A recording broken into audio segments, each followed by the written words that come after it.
What's up, and welcome back to the channel. You were listening to Ninja Night. This is Chatterbox number 12. 12 shows of craziness, and we've got more stuff to be talking about this week after the last couple of weeks, obviously. And indeed, this week has been something that's been very interesting. We've seen an awful lot that's going on with Elon Musk, which is, I have to say, and I have to be quite honest, something that's going to have to be watched going forward. I think it's interesting to see what he's doing with journalists now in particular, because they're all starting to realise really quickly, and I think more appropriately so, that they're not immune, given the organizations that they work for. They're not immune to be removed from Twitter. Now, what's interesting about the whole situation with Twitter is this. He has now done a poll. He's done two polls, actually. And one has said about removing these people outright, or he wants to bring them back. Now, to me, what he's doing is, in this subsequent poll, is letting people know that there's an opportunity for these people to be brought back either now or in 7 days' time. Now, this is madness when you look at it from an outside point of view. And I mean, this is why, as I keep saying to people, I think Gab is the best place. I think it's the best social media app, because there's no messing like that at all. And it's like this. My account is still removed from Twitter for calling someone a donkey. There's other accounts that are out there that haven't been removed, that have been up to very negative things, we should just say, over the last number of years.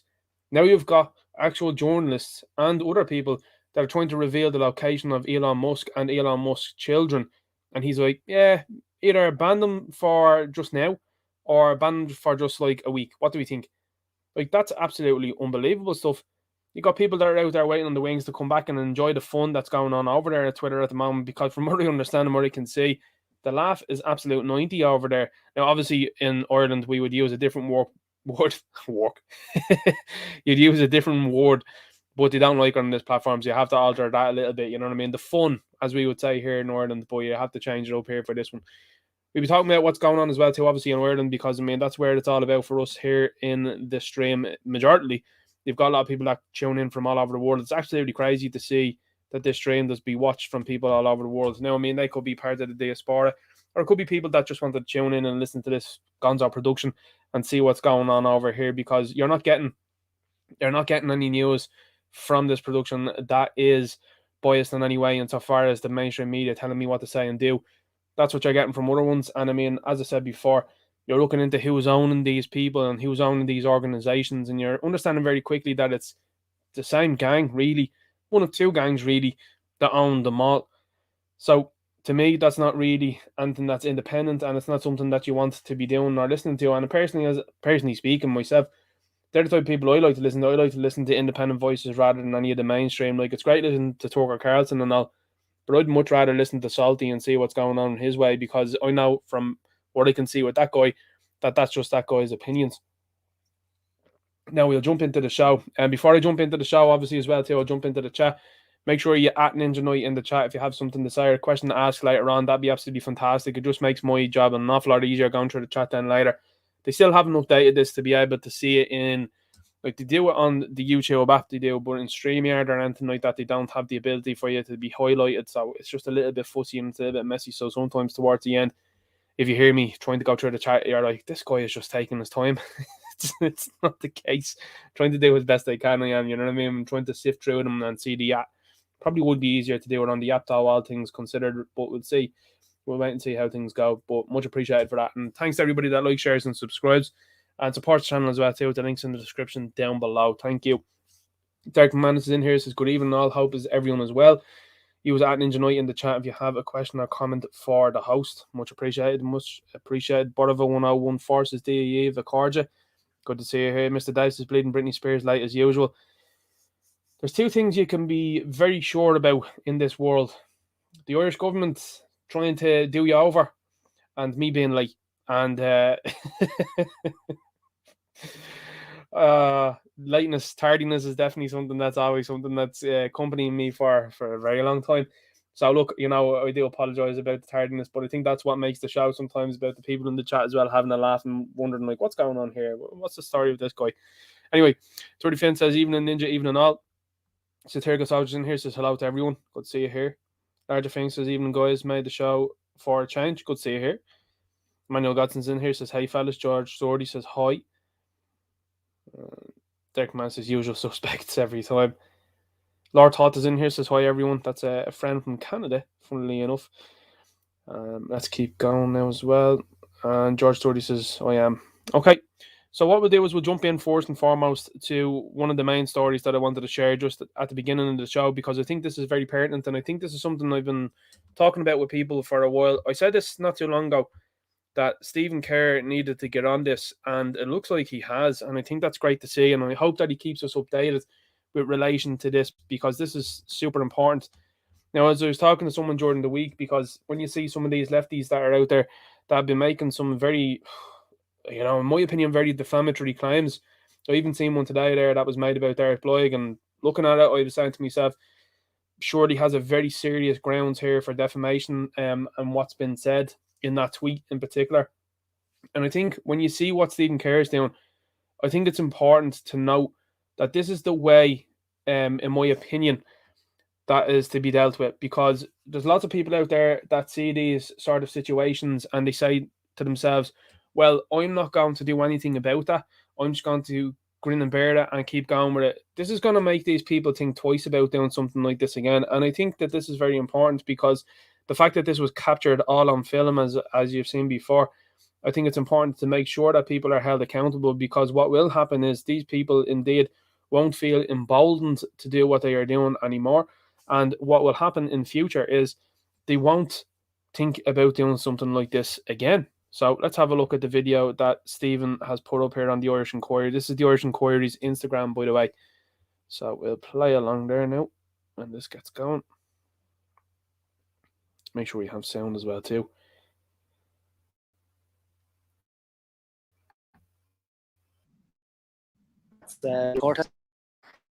And finally,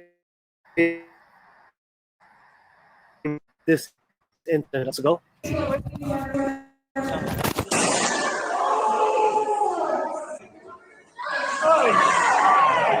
So today we have summons issued for the individual in question, and we've also, because we were finding it difficult to locate his home address, we made an application for a substitute of service so that we can serve him at his place of work.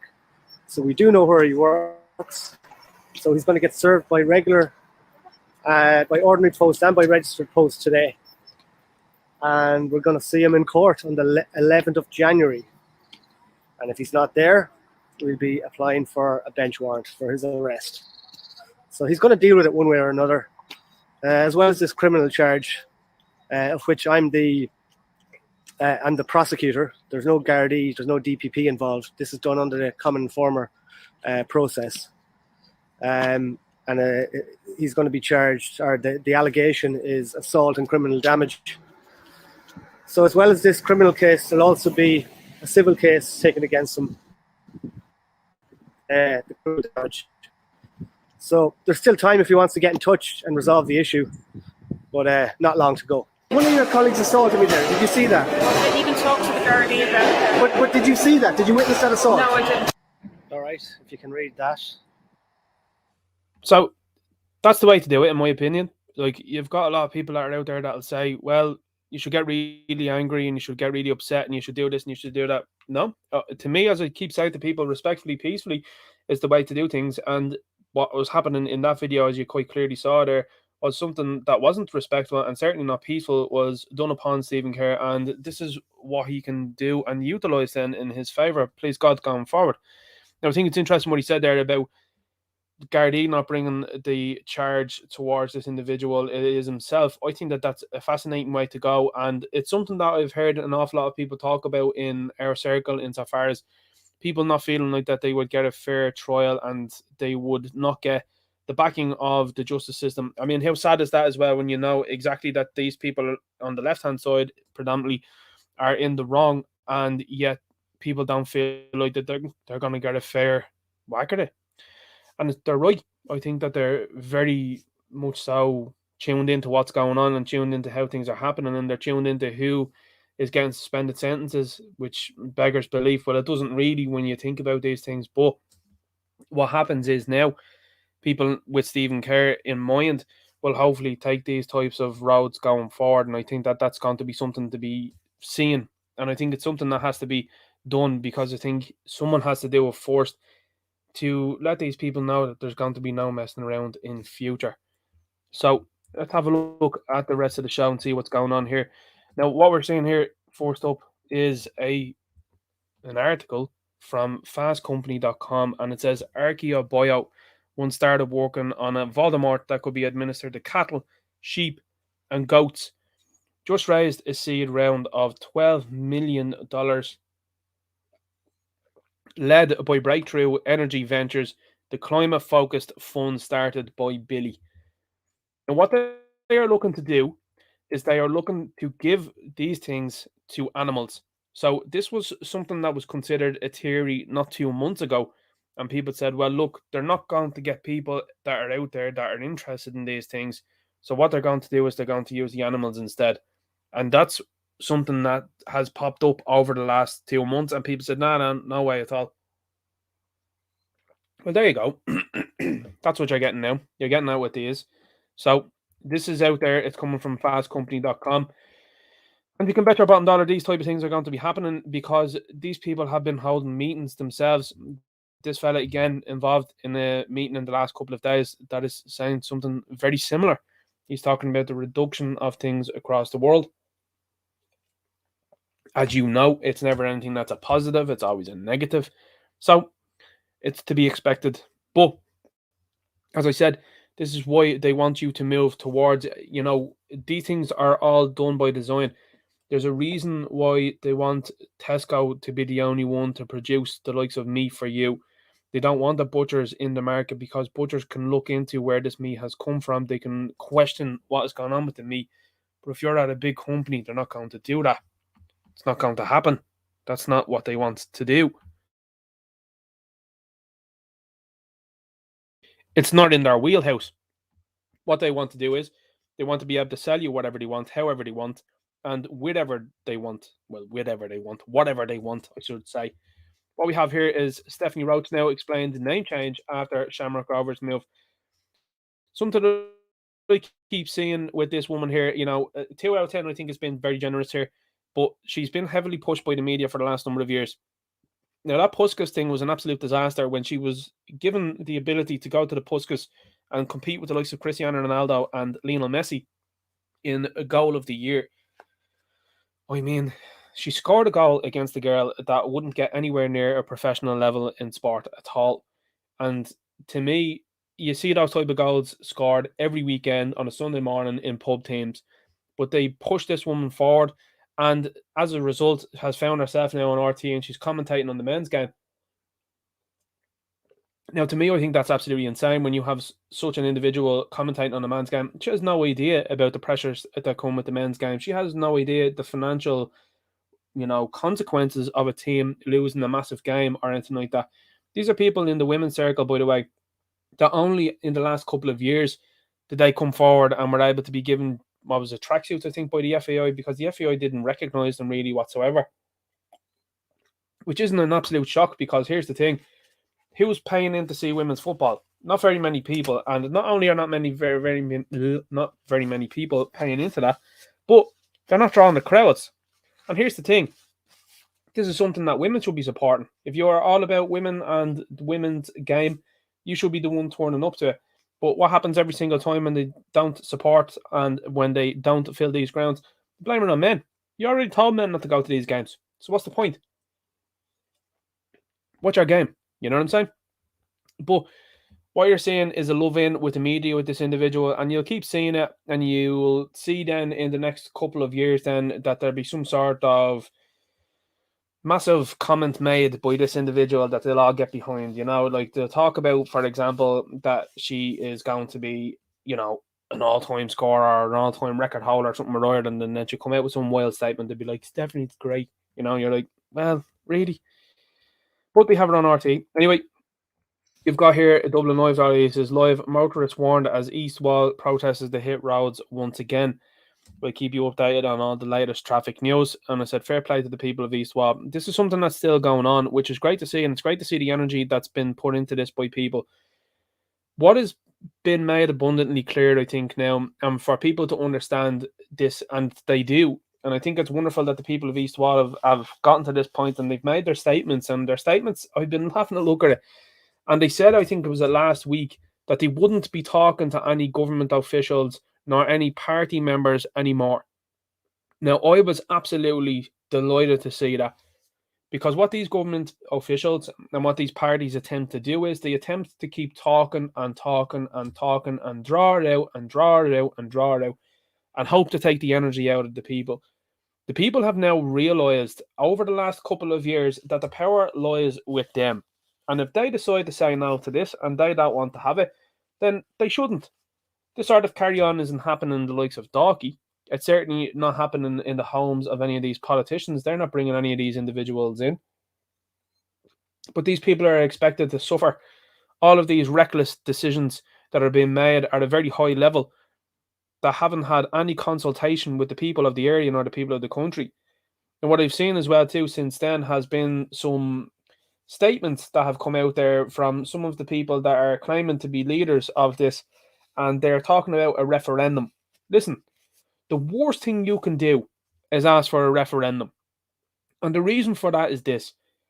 You're given the ability for the people that are telling you that they're going to just keep shoving people into your area. You're giving them the ability to hold the cards fully. And what I mean by that is this. If you decide to go down the referendum route with them, do you think that they're going to play you in a fair and honest game? Do you seriously think that? Because you shouldn't. Everything up until this point has told us that they will not play you in an honest and fair game. What they will do is they will use the likes of a referendum to make you feel like you have a voice, and then they'll just do what they're doing anyway. And if that's not the case, what they will do is they will then say, oh, well, we won. We won. We claimed victory. How do you know? Well, because we said so. Because these people in charge of these elections and these referendums, we said so, and so did the media. Okay, well, do you feel like you're up for that? Because I don't think that's a good idea.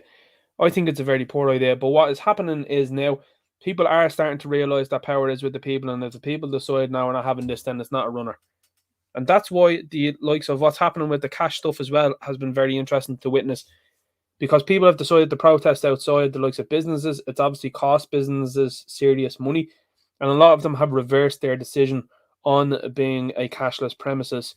Recently as well, Krispy Kreme, you'll see them down below, have some of the images there.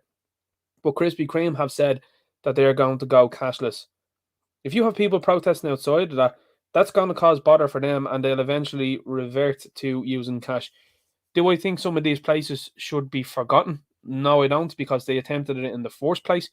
But in the meantime, what is happening is enough people are going outside of these places, causing a bit of bother, and then they're having to reverse those decisions. Now, this comes at the same time, by the way, that the government are saying they're going to ban these premises like Krispy Kreme and cafes and restaurants and pubs from just operating as a cashless business. Now, that doesn't track with what they've been saying in the media, because in the media, the likes of Revenue, they're getting very upset by the fact that people want to go back to do cash. They are getting very upset by the fact that people don't want to go cashless, because they are looking at that and they are saying, how come all of these people are going back towards cash? Well, they want anonymity, and a lot of people then that use cash then are able to do allegedly, speculatively things that mean that you can't see every single cent that comes in and out of their accounts. So that's why Revenue are upset. And who do you think runs Revenue? So when you have the government coming out and saying that they're not going to allow places not to just use, well, should I say this a bit more clear? When you have the government coming out saying to people, we're going to ban shops and restaurants and various other places from only accepting card payments, that's not in the favour of the likes of the government. And that's not what they've been telling you over the last 2.5 years. They've actively told you that they wanted to spy on the likes of your Deliveroo and various other places where you were making cash and card payments, more so card payments rather than cash, so as they could track you due to the sniffles. So, to me, you got to look at all these things, and when they're saying one thing, they're starting to realise as well that there's not a lot of popularity in this cashless society, and a lot of people have woken up to that much quicker than they anticipated. And that's exactly what's happening now. There's a lot more people waking up to things that are much faster than anticipated, and this is what's causing them a problem. Look at the amount of narratives that they have to cycle through pretty regularly. Look at some of the situations that are also happening as well too. Sinn Féin are dramatically losing support. Now, what's happened in the last couple of weeks is the media have made Sinn Féin media darlings. They absolutely have, in comparison to beforehand, of course. But what has become clear to people is, oh, it's a bit of a uniparty, is it? Oh, right, okay. And now Sinn Féin are on the runner because they're like, oh shit, we keep posting now pictures of us with other people calling things like a Christmas tree, a community tree. And the mayor of East Wall is a fella that's from like Afghanistan or somewhere like that. The people are starting to wake up to our gimmick as well here. Not only that then, but people look up north and they see what's going on in the north and they say to themselves, I'm not having that either. And they're all starting to look at it and say to themselves, well, it's all the same side of the same arse cheek here. It's just a different flavour. A different smell, I should say, if you're talking about arse cheeks anyway. But going on what we're talking about here with East Wall, I think East Wall's doing a great job. And I have to say, I hope that they keep it up. And this idea of stopping and talking to politicians and asking them to sort it out, that's not going to happen. I did see a video. I think I've posted the video down below. I won't be obviously playing the video because, you know, this platform and stuff like that doesn't like certain videos like that. But I've seen a video that got out there called the Tallahassees. And, you know, it's very interesting stuff. As I kept saying beforehand, you're going to have people that are not going to be putting up with certain things that are happening in their areas for very long. You're just not going to get it.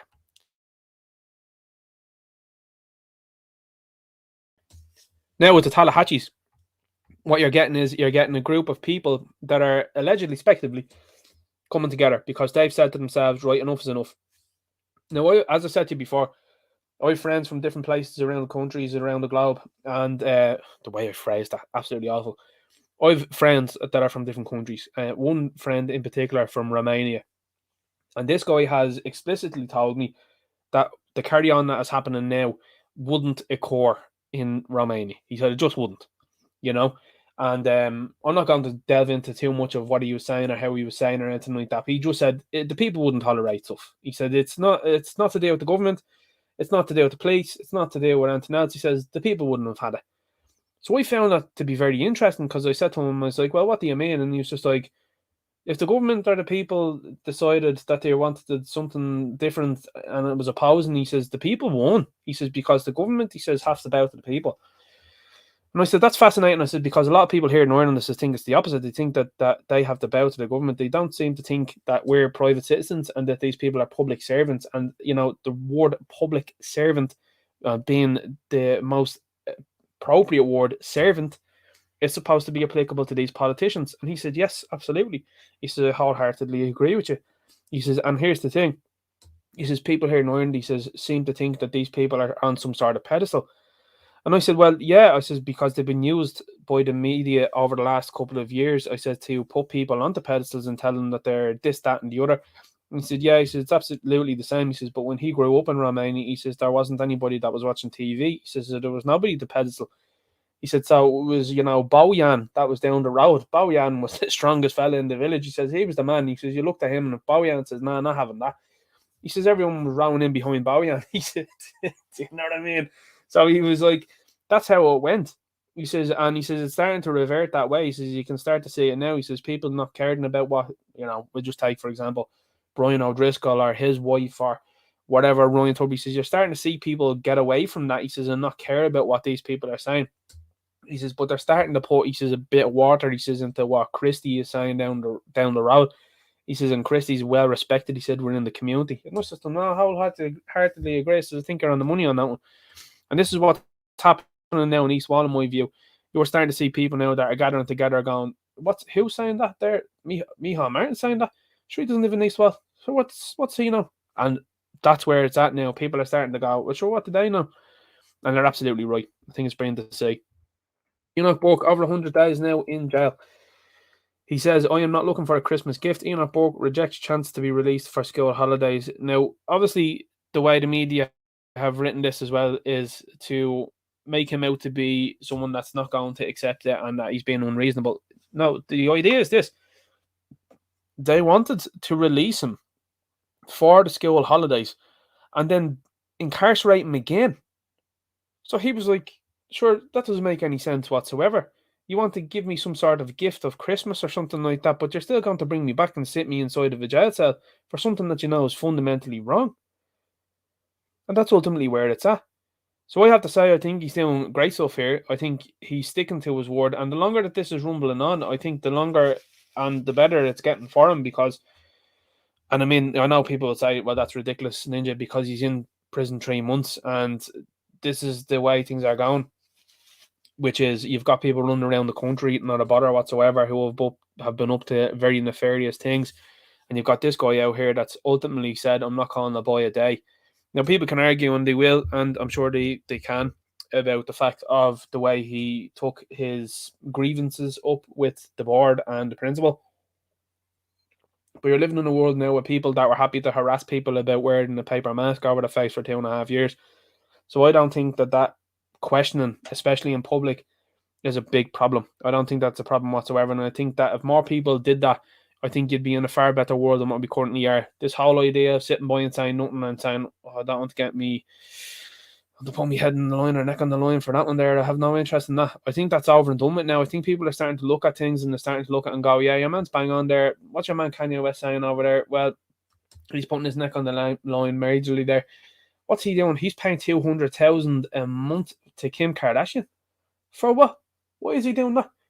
And then he's obviously going to eventually talk about marriage and be like, listen, lads, you know, especially the same way that Andrew Tate's been talking about marriage in the last couple of months. And I mean, you have to just look at it and you look at it and you say, well, Kanye is a prime example of why they've designed the system the way they have and why most young men are deciding against it. And you can perfectly find it understandable that they have decided to do that. Anyway, going back onto this one, that's the crux of the argument here from Enoch Burke. Some people will say, well, he should take it and he should get out for Christmas and enjoy himself and have a good Christmas. But what's happening on the other side is the big problem. The fact that he'd have to return. That's not something that he wants to do. What he wants to do is he wants to be told, here's your freedom, there you go. Nice one for that. What's baffling me, though, is the fact that collectively, parents in the school haven't unanimously come together and said, right, we've had enough of this here. This is absolutely outrageous. They have been happy to just plod along with this nonsense. I mean, this is outrageous stuff. And this comes at the same time that the media are telling people, oh my God, there's a teacher crisis. You have a fella sitting in jail over nonsense you have. But not only that, then, you've gotten to the heart of the matter, which I showed during the week, which is you're not worried about a teacher crisis. What you're worried about and what you're concerned about and what you want to do is shove people that are not of this land into that profession. Because you've seen it. I've showed you before with videos before. People on Zoom calls, you've got a person that's a former mayor of Dublin that says outrageous things. They're the type of people that you're going to be shoving head first into these professions and letting them espouse absolute nonsense. And nonsense like this, they're looking to import what has happened in America into this country real quick and set up divisions then within that profession also. And it's already there because you've shown here with Enoch Burke, where have the unions been behind this guy? It is absolutely absurd. It's absolutely absurd. And the fact that you have the principal of the school that he was working at has now moved on to another job, it's not in their interest at this stage to keep this going. They should absolutely, the board of management at that school should absolutely be protested against, in my opinion. And they should be implored to rescind whatever it is that they have against this fella. To rescind whatever disciplinary process it is, because this is absolutely farcical. It's farcical to be happening in 2022. And not only that, but it's in the Christian school. And a Christian man is being put behind bars fundamentally because he won't call a boy a day. Now, you'll have all the legal quango that'll come from that and the legal talk that'll be like, well, he disobeyed a court order. I understand that, and to a point, I'm absolutely in agreement with that if the court order told him to stay away, that's what he should have done. I agree with that. But he didn't. And what he decided to do was he decided to say, well, I'm going to work because of the disciplinary action being brought against me, because that is absolute nonsense that the fact that it's been brought against me. I am turning up to work. I also agree with that, because that is a fella that is putting himself forward to go to work instead of be sitting at home with a ridiculous disciplinary action against him that everybody knows what way that was going to go. Like, if the board have decided to keep this going, which they have, do you honestly think that this man was going to leave there with a job by the end of this if he had been just left to a disciplinary action? Absolutely not. He'd have been out. Now at the moment, what's going on is the judicial system looks ridiculous, which it does, and it has done for quite some time, but this is even made more partial now. And then you have the situation at hand, which is the school who were, in my opinion, looking like that they wanted to get rid of him, are now in a massive problem, a PR nightmare, I think now, that if they do get rid of him, he has all the ammunition then to go at them then for an unfair dismissal. He has so much. So it'd be interesting to see what way that one pans out, to say the very least. Now we've got a couple of different images that I'm going to show you here tonight as well, along with the different videos and stuff like that. There's a banger of a video that's just coming out of the UK. I'll show you now in a few minutes. What you're seeing here now is a meeting that was supposed to occur in the Clayton Hotel, and this is in the same area. So let me just show you here. I'll just show you this one. So community meeting was supposed to be held in Liffey Valley, and in and around that area, this occurred. So there was a protest that was had, and it's talking about these people giving more rights than Irish homeless, which is absolutely true. Where else would you get it that people that can just land into the place can be given free accommodation, free healthcare, free everything, and yet you've got Irish homeless on the street being given nothing? Ireland is probably the most corrupt country on earth. I think it's fair to say. But look at the reaction that has happened. The community meeting from Sinn Féin has been cancelled. So these people like to talk about change. What sort of change are they going to give you? They're not going to give you any sort of change whatsoever. All they're going to do is, and what the lefties like to do is, they're going to say, oh, we've got a female Taoiseach. That's what they will campaign on for the next number of years. I guarantee it. It's what Michelle O'Neill is doing up in the north. They're like, oh my God, she's great as it's not a PM up there. What do they call it? First Minister, is it? It's not a Prime Minister anyway. But anyway, whatever she's called up in the north, they keep going on about the fact that it's a woman. They go on about the fact that the fact again, that's it's up for the pay. I was going to say, a man.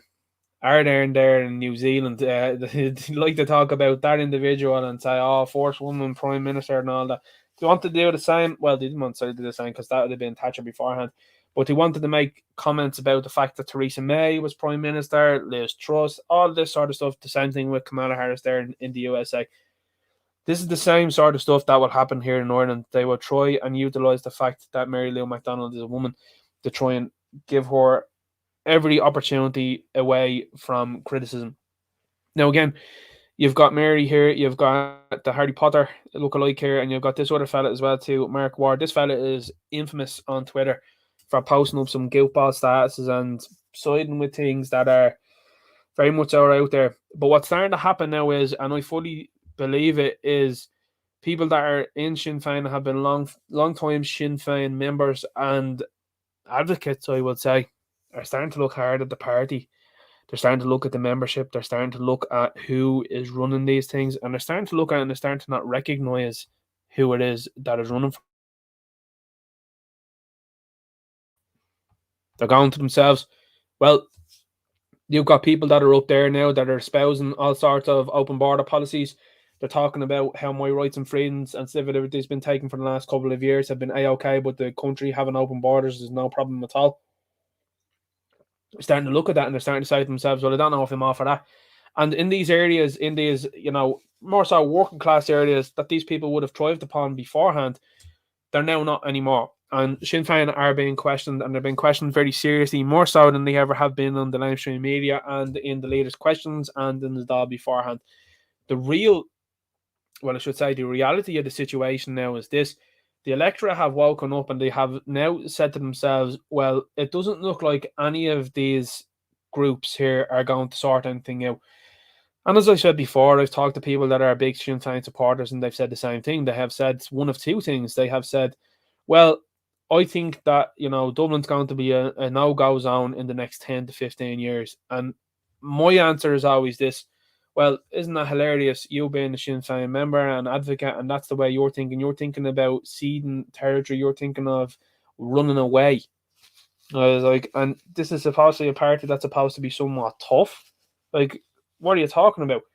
You're telling me that civilization is going to be so great underneath Sinn Féin that you're going to have to run away to rural parts of the country? That doesn't sound good, does it?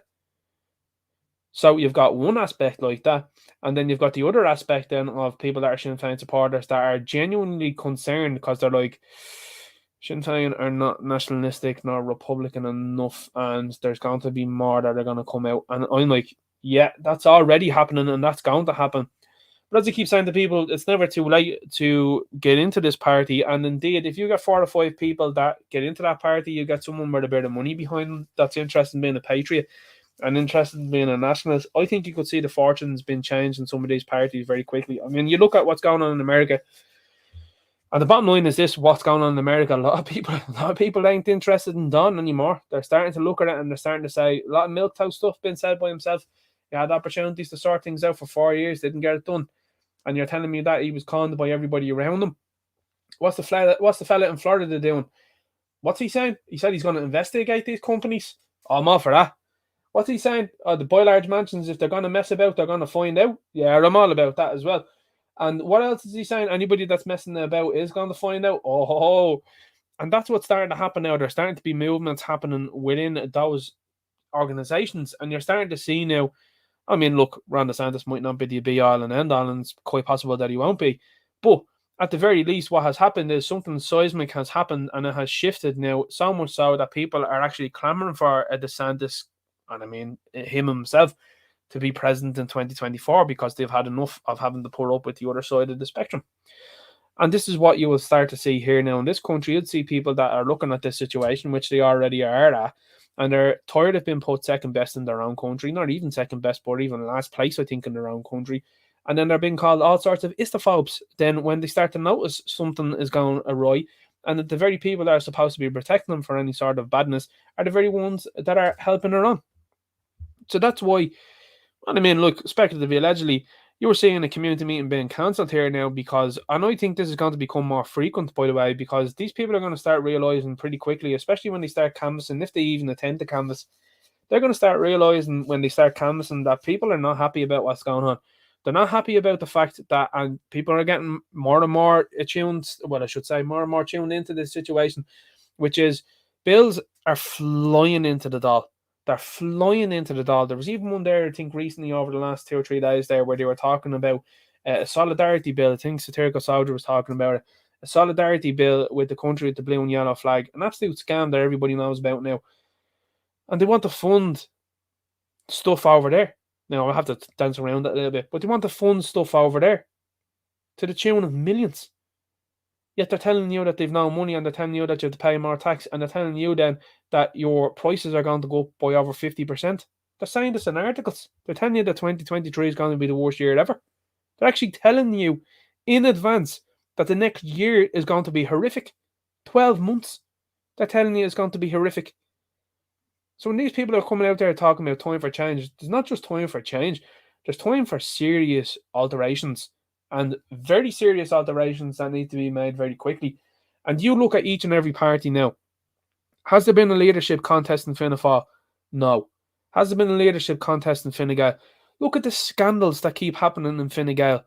And not one person with a bollock between them has come out and said, do you know what, I'm going to contest leadership. Imagine the fact that the leader of your party is Leo Varadkar, a fella who was under criminal investigation, a fella who was caught in a public setting there only last week doing the dirty, and not one of you has said to yourselves, because you're all opportunists, how come none of you has said to yourselves, might be a bit of a winner in here? Got sat back and did nothing. What's the story with that? And you'll get the same old nonsense from some people. Well, who would want the job now? Why not though? Look at what happened in America there for 4 years. Your man started to turn the economy around there. He had no interest in politics beforehand, got into it and sorted a lot of stuff out there within 4 years. You're telling me that career politicians can't sort this out? You can't tell me that someone that's strong can't get in there and say, right, we're going to sort an awful lot of stuff that's going on here. You can't tell me that that can't be a possibility, because it absolutely can. And this gang here aren't going to be the ones to change anything. This is exactly what I'm talking about as well. You've got Dara O'Brien here, says, delighted to join Circle VHA and Dublin City Council this morning at Railway Street. 47 new high-quality homes will be built here in a thriving local community with funding support from Department of Housing and from AIB Ireland. So AIB Ireland, supposed to be the Bank of Ireland, of course, But look at the images there on the poster. Housing for all. Since when is Ireland an African country? Why does it keep getting promoted as such? And you'll notice it as well too, and I keep saying it. What these articles keep doing is they keep using stock photos, by the way, of people that are not of this country. And you'll notice that as well, and you'll notice it much more clearer in the next couple of days, weeks, months, and years. Because it's what they keep doing. They keep putting people into these photographs, into these ads that are clearly not from this country. And it doesn't take, a genius to figure this out at all. You've got this stuff here from Irish Times, Mary McAleese. Irish people have no right to be ist. What are you talking about? We have to create a new narrative around a reconciled Ireland where everyone is welcome. No, we don't. No, we don't. This is the same sort of stuff as well, too. That was being espoused there by Hazel. No, you don't. This Cade me the Falcher stuff as well. This is what you like to use. You like to say, that's what we should be doing here. Cade me the Falcher. Now, have you not been looking at what's happened here over the last number of years? Have you not looked at the history books for hundreds of years? What did we spend hundreds of years doing? We spent hundreds of years of getting Brits out of the country that were trying to run the country and trying to ruin the country and trying to replace the people. That's what we did. And you think that this is a country that should just go, yeah, that's okay. No is the answer to that. And no should be the answer to that from every country in the world. Because if someone decided to move into territory that wasn't theirs and decided to change it, which is what you like to do, you want to keep talking about Native Americans. You want to say how great they are, which is fine. And you say, those guys, they're native and these people came over and they took their lands and, these people deserve to be preserved. Yeah, 100%, yeah. And what about people here in Northern Ireland? I thought, no, that's just the phobe to be thinking of that. Get out of it. In Ireland today, 17% of our population comes from somewhere else. Nearly 20% of the population comes from somewhere else. That is not a good statistic. The last time that happened was probably the plantation of Ulster, but this has been a different kind of absorption. And I think in general we have done a really, really wonderful job. So again, they're just telling you that plantation, I keep saying it, Cromwell 2.0, guys. They're telling you that Cromwell 2.0 is going really well. That's what this article, in my opinion, is doing. And what has been said in this article is telling you that the plantation the first time, it done not too bad, it didn't, but this second plantation is going down real well. Madness. It's absolute madness. Here's just something as well too that a lot of people had asked me to share as well, which is the imprisoned Enoch Burke and where to send Christmas cards to. So what you can do is, from what I understand, is you can send a Christmas card to Enoch Burke, and this is the address that you send it to, is Enoch Burke, Mountjoy Prison, North Circular Road, Dublin 7, D07, YC97, Ireland. So if you feel so inclined, send him a Christmas card. Let him know you're thinking about him. And, that obviously, whatever else you want to say in that, but I mean, it's full support to this guy. And I have to say, it's been great to see someone standing up for what they believe in. And I think it's very important. We live in a world of cowardice over the last number of years, and too much cowardice that has been shown from some of the upper echelons of society, and indeed some of the more, as you would say, leadership driven roles that should be there for us. I mean, you look at what Elon Musk is doing now at the moment, and I'm not saying that Elon Musk is any sort of leader or anything like that here, but the fact that he's turned around and said to people that are journalists, yeah, I'm going to suspend you, you're just like anybody else, that's great to see. That is good to see,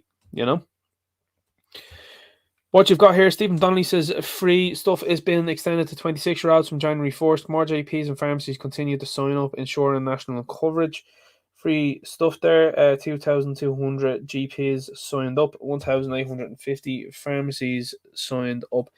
Now, all this has got to do with is the same thing that they're doing on the other end of it, which is if it does get past this stage, if you know what I'm talking about, they're looking to then take that away. So that's at the number of over 23,000 now, by the way, that have gotten to the next stage. We have to dance around these things. and then have been taken away. Now, what's very interesting to me is the coloration that's been used here in this picture. What this is called, and it's called in the comic book circuit, is called bisexual lighting. Now, what that is this: when you see the colors blue and pink together, and you'll see them down here in the corner, this is what's called bisexual lighting, and this is to give off a very specific look. You'll see it in certain comic books, by the way, and on some of them with the covers of comic books when they are done like that, is to give you a very clear indication. It's basically a call card for people to say, hey, if you're feeling this way, or if you're interested in this sort of stuff, come on over here and look in here. We've got something for you. And it's letting you know what these people are about. So even though they're trying to spin it in a positive way, which is what they're attempting to do, of course, they are now deciding to go all out with this imagery. And I mean, this is insane to me to see this sort of color in there, because when you see these colors together, it's very clear and obvious to me what they're trying to do. But you might be reading a bit too much into it. But ultimately what they are trying to do, as you can quite clearly understand, is at the same time that Eamon Ryan is telling you that there's going to be a population of 10 million here in this country, they're doing this. Now, who do you think is going to benefit from this? Who do you think is going to be taking this? No problem at all. Who has been sold these types of things? It's the paddy. The paddy's the one that's been sold these things. And the end goal is for the paddy to create less and less, and for everybody else to create more and more. And it's like something I was looking at, even Tate was talking about not too long ago. He was talking about with a group of girls, and they were sitting there, and he said, he said, I have a grandmother, and she's 93 years of age. He says, and we went to her 93rd birthday. He says, and I stood in a room, he says, 70 people. He says, everybody had a connection to this woman. This one woman. He says, because she stayed at home, she raised kids, she raised 9 of them, he said, and from those 9 spawned most of these other people that are here. So a room full of people that were there because of this woman. He says, nobody asked her how many Gucci handbags will she be able to afford. And nobody asked her what job she worked at, because everybody knew. And nobody asked her how many festivals did she get to go to. He says, because all of that other shit, he says, is not important. What was important was there were 70 sentient beings in a room related in some way, shape, or form to this 93-year-old woman. He was like, that's a legacy. That's what it's about. And that's what you're starting to see now with people. People are starting to realize this real quick. I know I have friends of mine, and indeed I've got other people that I know in my life as well too, that are getting to the point now of not making the age gap, in particular women, and are getting panicked. Because these women simply do know that once you reach a certain age, that it's game over. And they know that fellas ultimately will look at the likes of, say, for example, someone that's in their early 20s, as opposed to someone that's in their late 20s. And certainly then in their 30s. So these people know that the time is ticking. And that's why you see so many unhinged rants. And as I keep pointing it out as well too, a lot of very unattractive, middle-aged white women, because these people have been, they have been bought into a lie, essentially, and this is exactly what these people have done, and this is going to do the exact same thing here, as you can quite clearly see.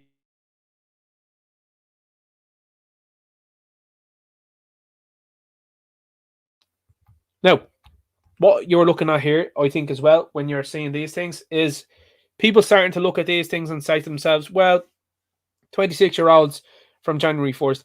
How many 26-year-olds, rightly or wrongly, and here's the thing, 26, considering, you've got grandparents, when you talk to grandparents, grandparents think, by the way, in all seriousness, right, no jokes, grandparents think that 26 is old. They're like, why haven't you got 3 or 4 kids by now? And you're looking at them and like, hey, what's the story about, what are you talking about? And they're like, by your age, I had 5 kids. And you're looking at them going, holy moly. And they were like, yeah, no, we were adults when we were 18. We were actually adults, what they'll say to you. And they're right. We were adults when we were 12. We had a job. There wasn't nobody running around after us telling us that things were unsafe to do. He says, because we had common sense. You're an idiots. But you've got an awful lot of these, these kid glove things going around, people now going, and he says, next of all, there's like 40-year-old people running around going, I don't know if I'm ready to start a family. Grandparents will tell you, rightfully so, people are idiots. And you look at them and say, you're absolutely right. But 26-year-olds, how many people do you know that are 26 that are going to start a family or anything like that? And here's the thing. I know people might not agree, and some people in the chat might disagree, and they might have had their own personal experiences, and nothing to me replaces personal experience. I know that. Some people would say, well, I was 22, or I was 23, or I was 24, or I was 26, and I was with someone, and it wasn't the right person, and we ended up breaking up. Yeah, but hang on here for a second. And I say to everybody, the person that was made between you two at that time, and at that time now, when you look back at it, you wouldn't swap that nor change that for the world. I'm very hard pressed to ever find anybody that says no, I would, yeah, 100%. You know, hand on heart. And this is the thing. And these are the people that are doing these type of moves to you. People that have absolutely told you that they are not interested in it. And, you know, I think an awful lot of things soften your cot as you get older. And it's definitely something that I've thought an awful lot about as well over the last couple of years. And certainly as well, too, since the whole instigation and promotion as well, too, of this 8th thing. When you're deciding to do what they are doing, I just can't consider that to be something that's ethical whatsoever. And when I see moves like this as well too, this is the same type of gimmick that's being made. Guys, what you want to be doing is you want to be able to go out to the nightclub, and you want to be able to go on holidays, and you want to be able to... That's not what life's about, man. Life's about having family, in my view. And I think when you understand that, and when you come to the grips of that, and some people, this is why they're interested in what is it, infantilizing people, is it? I think might be the word. They're trying to make people look at movies at the moment. Okay, it's the best way I can explain it. Look at the moronic stuff that's been put out there as movies. Look at the fact that they have now decided, just as an aside, to recast Henry Cavill as Superman because they want to bring Superman back to being a young person that's just going to meet Lois Lane. So you don't want Superman. You basically want a Superboy. You want to bring him back to being juvenile again because you want to bring in a crowd of people that are going to eat the stuff up like Marvel, and there's going to be no sort of ultimate goal towards the end of this here. You're going to just infantilize people. You're just going to make them just moronic and just take this slop. That's what it is now. Marvel has become just pure and utter slop. Iron Man had a story. There was an arc there, in my opinion. Other than arc reactor, I suppose that's a pun there. But there was something there.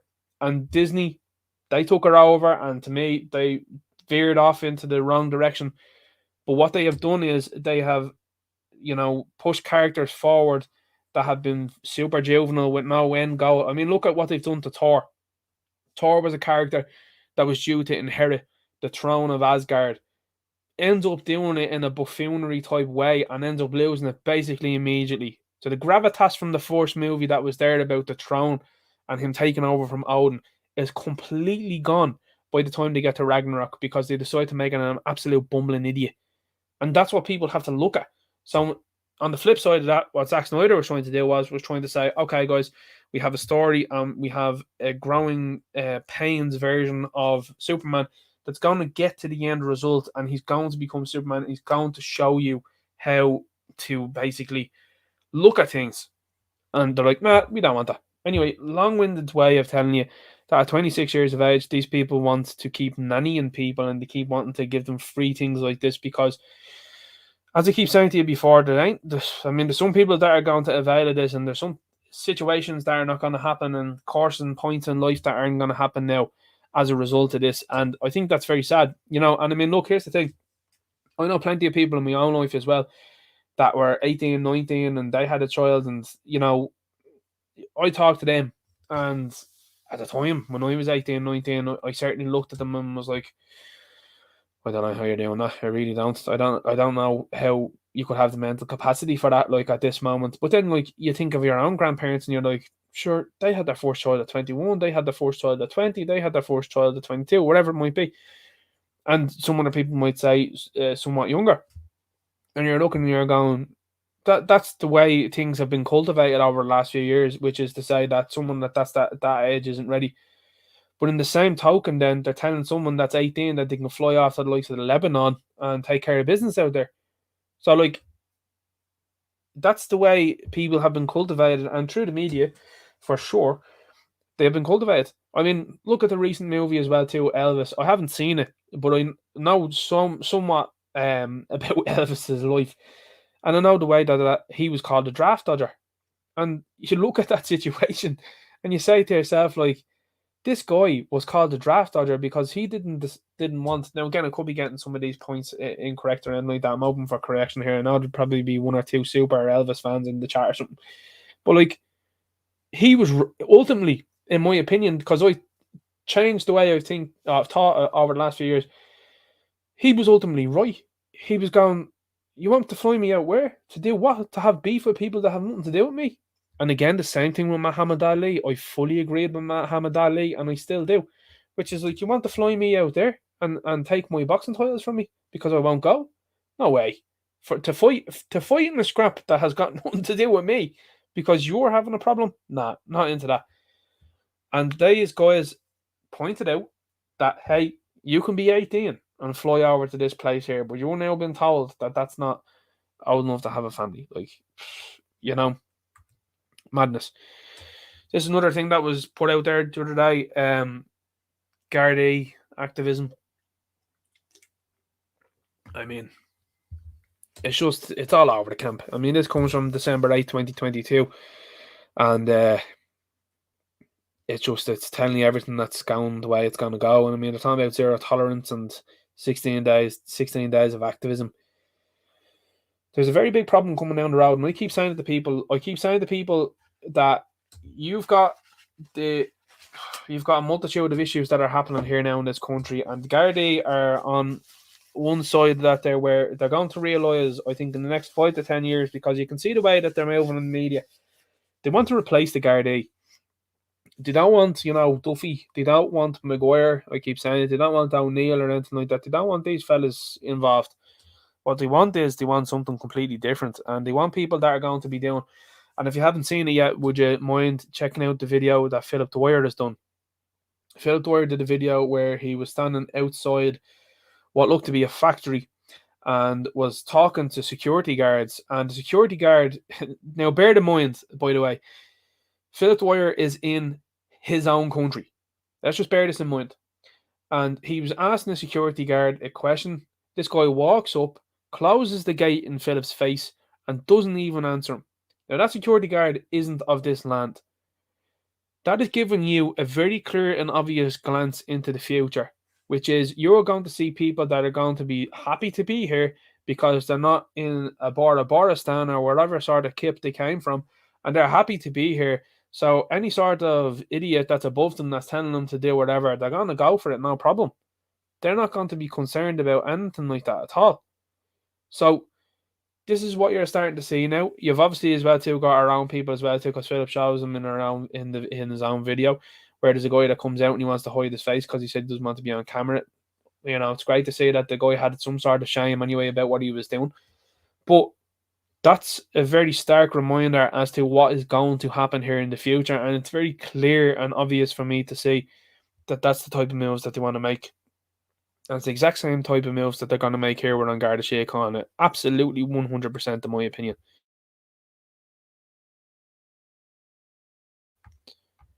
Now, we'll keep going. So this is Krispy Kreme. You've got people that are out there that are saying use cash, keep your freedom. Absolutely brilliant to see. Cashless society. Great to see here as well. I think this is very, very effective. Banks effective. I think the more pushback that there is against this, the better. And I also think as well too, the more people that bring attention to this, the better. Now this comes from the UK. I have to say that this is unbelievable stuff to see. You won't see this on the likes of the lamestream. And it's great to see the amount of groups that this has gotten around in. Now, trust it to be the UK that is starting to ask some very serious and pertinent questions about what's been going on over the last couple of years. To my attention, we're very reliable that these institution is covering up clear data that reveals the mRNA vaccine increases inflammation of the heart arteries. They are covering this up, fear that they may lose funding from the pharmaceutical industry. The lead of that cardiology research department has a prominent leadership role with the British Heart Foundation. And I'm very disappointed to say that he has sent out non-disclosure agreements to his research team to ensure that this important data never sees the light of day. This, Madam Speaker, is is an absolute disgrace. So now, I mean, here's the thing, and I mean, what I will keep saying to people as well too, it's happening, right? But look at the place; it's empty. So it gets a bit of airtime, which is great to see. But this should be done in a crowded house. This should be done where the place absolutely jammers. But it's not being done. Now, you've also got as well too a guy that's out there, Dr. Asim Malhotra is his name, and he's been fantastic as well because he's been someone that's out there that has been clearly telling people what's going on from a very long time ago. And this is the narrative that they're trying to escape and get away from, by the way. They're trying to move away from this narrative as soon as possible, and the narrative is catching up now. Now, what's happening is this whole acquisition of Twitter has helped, in my opinion, to fast-track a lot of questions that are out there. And I mean, Elon has been talking about the fact that they have the Twitter files, and he's looking forward to bringing the one out about, old Anthony and about what has happened in the last 2.5 years, which is going to be fascinating. Now, we will say this. I was talking to a couple of people and one person in particular, I like to point out certain things sometimes, and I like to see what type of reaction I'm going to get. Quick swig there, guys. If you hear me doing anything like that, if I go silent around, that's me taking a quick swig, by the way. So, I like to put these things out there, and I said, what to think about, Elon with the Twitter files, And this person said, I wouldn't believe in anything that he's saying. And I said, so the fella who has all the data and all of the information now, you're telling me that he's telling lies? Even though that these other places that have been proven to be telling lies, they're the ones telling the truth, are they? Well, I don't know. Yeah, you're right, you don't know. You have no clue what's going on, because here's the thing. This fella's after releasing files that has implicated a 3-letter agency in America to be the ones that are basically operating as a pseudo, or I should say a shadow, of what is supposed to be running the country. Weekly meetings with that company to tell them what to put up and what not to put up. Like, do you not see the problems that has? And do you not see the problems that that's going to cause and that has caused? You start to look back through history, and you start to look back about, for example, even Kennedy. I mean, one of the things that Trump should have done, in my opinion, was release everything about Kennedy. Because there are stories there that just do not add up. There's stuff that went on there that nobody knows why it went on, how it went on, nothing. Now, you can make a good guess about it, but there's still a lot of questions. A lot of questions to be had about what went on there. So anyway, going back to this, what's happening in the UK is interesting, but it means nothing unless the house is full, essentially, is what I'm saying. And this is why it's great when you see it here happening in Ireland as well, too, and it's been said in the likes of the Shannons and stuff like that. But, what was it, last week or the week before, I think it was, I think Ursula von der Leyen was in the Dáil. She should have been heckled out of the place. Like, she's talking about how Ireland is a great partner, and Ireland did so well over the last 2 years. Like, you were patting this country on the head with the likes of Michal and look at your man there, sitting there, sitting there, patting them on the head. Thank you, guys. No way should that be happening. That woman should have been, and I use that term loosely, should have been heckled out of the place. Do you not remember, we do not serve king nor Kaiser? And this is what I'm talking about. And people would say, well, that's undemocratic, and that's not very nice, and that's... Listen, civil disobedience, man. And here's the thing. These people certainly aren't being courteous towards you and me. So why should you show them any courtesy or respect? You know what I'm saying? And that's what I'm talking to you about. Electing people into these positions that are going to be a voice for you, rather than these people that are out there that are happy to sit there and look at what's going on and go, well, we disagree with you. No, should be heckled out of the place, honestly. Renews here says owners are urged to offer unoccupied homes to the people from the blue and yellow country. But you can book a hotel in that country. So why aren't they staying in the hotels over there? What's the story with that? I thought, according to you as well, too, they were super duper winning. They have your man on the back foot. They were going to win. So how come people have been told to offer their homes here? What's the story with that? How come as well, too, a lot of the people that seem to be coming here don't seem to fit the profile or description of people that come from that country? It's a bit weird to me. Minister for Integration, Roderick O'Gorman, has said the government is launching a new call for unoccupied homes to accommodate those fleeing whatever's going on in the blue and yellow country. Hard no. Albanians should be... This is what's happening in the UK, though. You see what I'm saying about what's happening here in this clownland and what's happening in the UK? The UK are like, I'll tell you what, lads, we're not having that. Because there's actually repercussions to when these people don't do what the people are saying to them. The people are like, oh, mate, you ain't getting voted for again. And these people are like, oh, shit.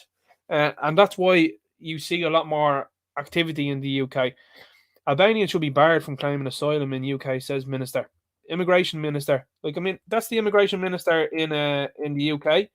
You've got a Minister for Integration here that's like, give them your unoccupied homes. No, absolutely not. Immigration Minister Robert Jenrick said Albania is a demonstrably safe. Demonstrably. You'd easily know I'm supporting fans on the weekend, lads. Demonstrably safe country, as he warned, overall migration is unsustainable. So here's the thing, the UK understand as well too that once these people land into the place, which is what they've already done, they just go, you go over to Ireland. And that's what these people, and they're looking and going, go to Ireland, and they can't believe that a Roderick O'Gorman's waiting there for them. Free gaffs, lads? Sure, why wouldn't we? You know what I'm saying? Beggars belief. Taoiseach announces €50 million shared island funding. The Taoiseach has announced more than €50 million in funding for a range of shared island partnership programs. But they're telling you in the media that next year is going to be the toughest year ever here in Ireland. They're psyching people up for that. They're also spending $3 billion to bring people into the country. They're also sending 927 million, nearly $1 billion, out of the country in foreign aid, and they're spending another 50 million here on a shared island fund, whatever that is. So you've spent nearly 4 billion there on nonsense, and there doesn't seem to be any sort of responsibility here. No fiscal responsibility, just money just been thrown away and down the drain. It's unreal stuff. It's absolutely unreal. Erica Cody and Sheila Delaney turn on Baldoyle Christmas lights. Despite the bitter cold weather, dozens of families gathered in the town for the big event. They keep trying to make this person that was involved in cancel culture, an attempted cancel culture, versatile. Keep trying to make this person a celebrity. It's very strange. But, you know, it says to me as well that they keep trying it, but it's not landing. It just won't happen. Because here's the thing. The lads themselves are out there. They're doing well with the tours that they're on. They were doing well with Coolio. And now you've got this here. You've got this woman being hyped up by Dublin Live. And a lot of people seem to be forgetting. I always take Lee and reminding people, by the way, anytime this woman comes up, you know, they're like, oh, your woman there. And I'm like, yeah, she's the one that tried to cancel those two lads. They're like, oh, yeah, remember that. Just keep reminding people. But it's outrageous stuff, isn't it? The fact that they're still promoting this one. Unreal. A child passes after strep A infection as parents warned to watch out for symptoms. The infection usually causes a sore throat, scarlet fever, skin rash, and is passed by physical contact or through droplets from sneezing or coughing. Now, what's interesting about this is that they don't seem to be revealing the status of any of the people here involved in this. Like, you're mad for statuses beforehand. And this is the thing. What they wanted to do, and you see, this is where my issue lies. Over the last 2.5 years, you wanted to attribute everything, absolutely everything, to the sniffles. That's what you wanted to do. But since the sniffles, and since all of these sudden issues, and these issues that are happening with men, women, and children, you don't seem too interested in trying to get to the heart of the matter on any of those. You don't seem to be like, wonder what people did in the last year that might have had this sort of effect here. I wonder why this wasn't a thing before the last, year or so. No questions asked about that, no? Okay. What about those 3 reporters? That's 3 reporters, by the way, that have been, I think, what can we say, who are no longer with us, that are there now in Qatar. I tell you what, Qatar has done, unbelievable stuff and been able to move these people on. They haven't stopped one game. They've just kept playing, obviously, which is something other things probably going to happen in the likes of the Premier League and various other places very soon. I don't think they're going to be stopping games anymore. It's becoming too obvious, I think, anyway. But nobody seems to be asking, right, hang on here for a second. Never heard of this stuff here before. It's appeared now in the last couple of months, in particular the last year. What's going on? You know what I mean? Nobody seems to be asking. Gardaí concerned over rising assaults in Galway City. The Chief Superintendent of the Galway Garda Division has said he is concerned about an increase in the number of assaults causing harm in the city this year. Wonder what's changing there. Wonder what's happening in Galway.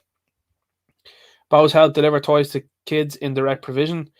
Someone said this not too long ago, and I was, it's something to me that sounds very interesting insofar as they were talking about soccer clubs in Ireland, and they said that the likes of, how can we put this? A lot of the soccer clubs, they have their quote unquote alleged speculatively hooligan sections in these various different clubs. And so it was put to me not too long ago about these clubs that some of these clubs have allegedly, speculatively, links to more lefty organizations and lefty groups, and that a lot of these places are used as basically recruitments, allegedly, speculatively. Again, this stuff was said to me. It's not my own opinion, but I thought about it and I said, well,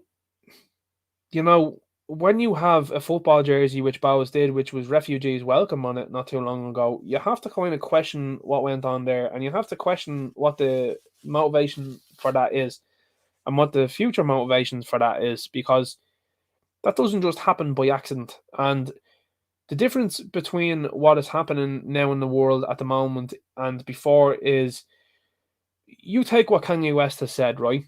And especially because he was on Jones's show. What West is saying, and you see, context is key. What West is saying is he loves everybody, right?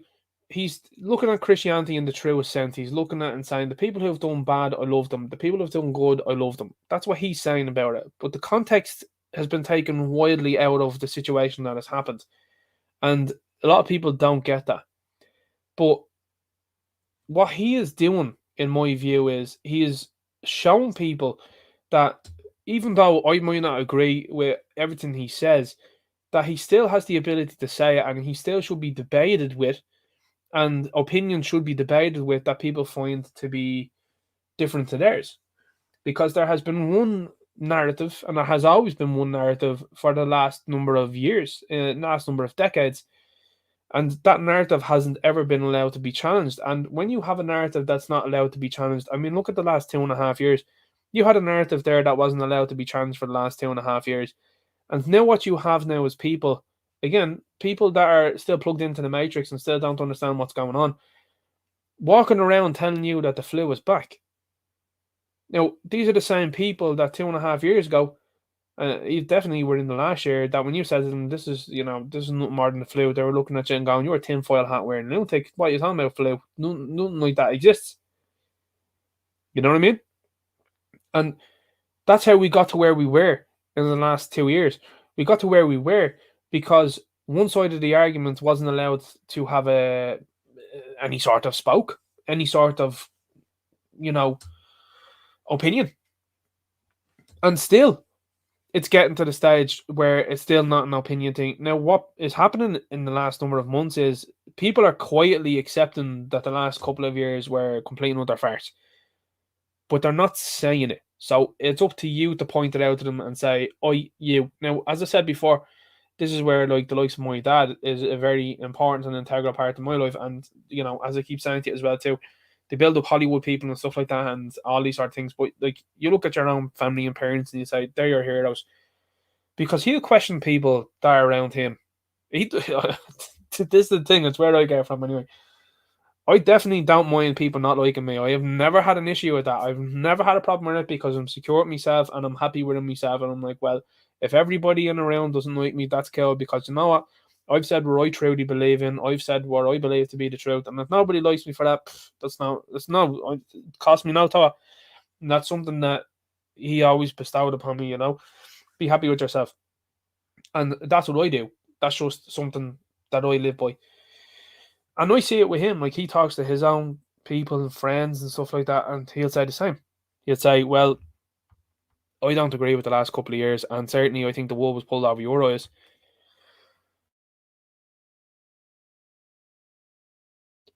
And these people would say, oh, no, absolutely not. And they try and get off the topic. And you'll go, no, absolutely it was. And here you go. So anyway, going back kind of full circle. You're looking at situations that are happening. You're seeing some of these soccer clubs that are espousing nonsense, in my opinion. And look, here's the thing. We're talking about refugees and stuff like that, okay? Some people will look at it and say, well, genuine refugees, sure. But as I keep saying, that's why I like the likes of entertainment, like Transformers, for example. The idea of the Transformers coming to Earth is so that they ultimately go back. Because they go, right, guys, Cybertron sorted out. We sorted everything out we have, and we're off back on our merry way. That was supposed to happen, by the way, at the end of the third Transformers movie. Optimus Prime and Megatron were supposed to sort it out, shake hands, and say, right, we're going back to Cybertron and sorting it out. And what happened was Paramount were like, there's more money to be made. Let's not do that. And let's set up a new threat for the Autobots in Transformers 4 and 5. Just so you know. That's exactly what was supposed to happen at the end of Transformers 3. So with that in mind, that's supposed to be the idea with refugees. They're supposed to settle where they are for some point in time, and they're supposed to go back. But that's not what's been happening. It's been like, everybody and their granny, welcome here. You don't have to go home, and what you can do is you can benefit off of the country for as long as you want. Like, unreal stuff. So anyway, we keep going. Land Development Agency should have power to acquire public and private land, ESRI says. Now, these are the type of articles... Quick swig there, guys. These are the type of articles that slip by. And whilst we get... And I mean, look, I'm guilty of it too, don't get me wrong. I'm guilty of getting involved with some of the more bigger shenanigans that happen in this country and some of the more obvious things that they are trying to do. Like, for example, a lot of people said it in the video that I did with the Leo Varadkar thing. The Leo Varadkar thing was closing in on 1,000 views there within 24 hours. That's pretty good. So thanks to everybody for that one.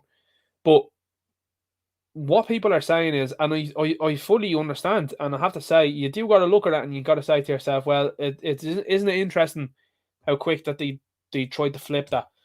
So what's happening now is, with the video in mind, Leo Varadkar at the beginning of the video does seem to look in the direction of where the camera is. I mean, so much so that there was people on Twitter, like, and particularly lefties, that were like, it's a deep fake. I'm like, I don't think it's a deep fake. That does, I don't think you quite understand what a deep fake is. There's an awful lot that has to happen for a deep fake to look anyway decent. And I mean, that's not, you can't just do that in some nightclub in Ireland. It's just not possible. But there is a lot of commentary surrounding the fact that he looks at the camera, then looks away, and does what he does then, and then has come out since then and said his private life is his private life. There doesn't seem to be any sort of conflab with the boyfriend or anything like that. There doesn't seem to be any sort of issue there. Now, I mean, again, you're reading into an awful lot of what's going on there in a lifestyle that's completely different from your own. And what you have then is the end result, which is the government wants to clamp down on social media. Now, who has that ultimately favoured? Well, it's favoured them, because they know now that any sort of embarrassing situation that gets out there, and there has been many embarrassing situations, that this is going to be the way that they want to move towards it in the future. They don't want you to be pointing out, here, listen, there's Helen McEntee on the radio telling people that she's going to bring Ukrainians into our home. And then when push came to shove, she said, oh no, I don't have the room. They don't want you to be able to do that. They don't want you to be able to have conversations like this. You see what I'm saying? They don't want you to have conversations and say to people, here, listen, do you see how ridiculous that is? Because what is happening is now, is this government in particular has become reactive. And that's what I need to impress upon you. They've become extremely reactive to what's happening. And the reason why they've become reactive to what's happening is because they're not a proactive government. They're not a government that have our livelihoods nor our futures in mind. They've become reactive now because they understand that the reins are very much so and wheels are coming off. And they're starting to really realise that people have had enough of it now. They've had enough of the smarmy two-way of talking. They've really woken up to how they're being treated within their own country. And they realise that the wheels are off now. So the way to get ahead of that is to try and shut it all down. is to try and say to people, okay, we're going to do what the UK and the Germans are doing, which is if you're making something that we don't like, we're going to call it something to do with hate, and then we're going to come and investigate you, and we're going to do this and the other. That's what they want to do. So, clear as day to me what they want to do. And you're starting to see that come to fruition. You're starting to see them be very much so behind that. But like I said, in the same time that you're seeing all that sort of nonsense going on, you've got this going on. This has been slipped out. You see what I mean? And whatever way you want to look into this, when you have a land development agency should have power to acquire public and private lands as the ERSI, they are telling you that private land, this is what you got to look at here. Private land is very important because private land can mean your home. And when they're talking about hang on just for a second, just clear the throat here. Just give you one cough into the mic.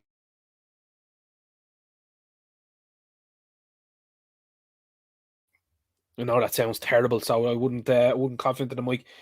But when you have the Land Development Agency, should have the power to acquire public and private land, what they are telling you is we should be able to come along and take whatever we want.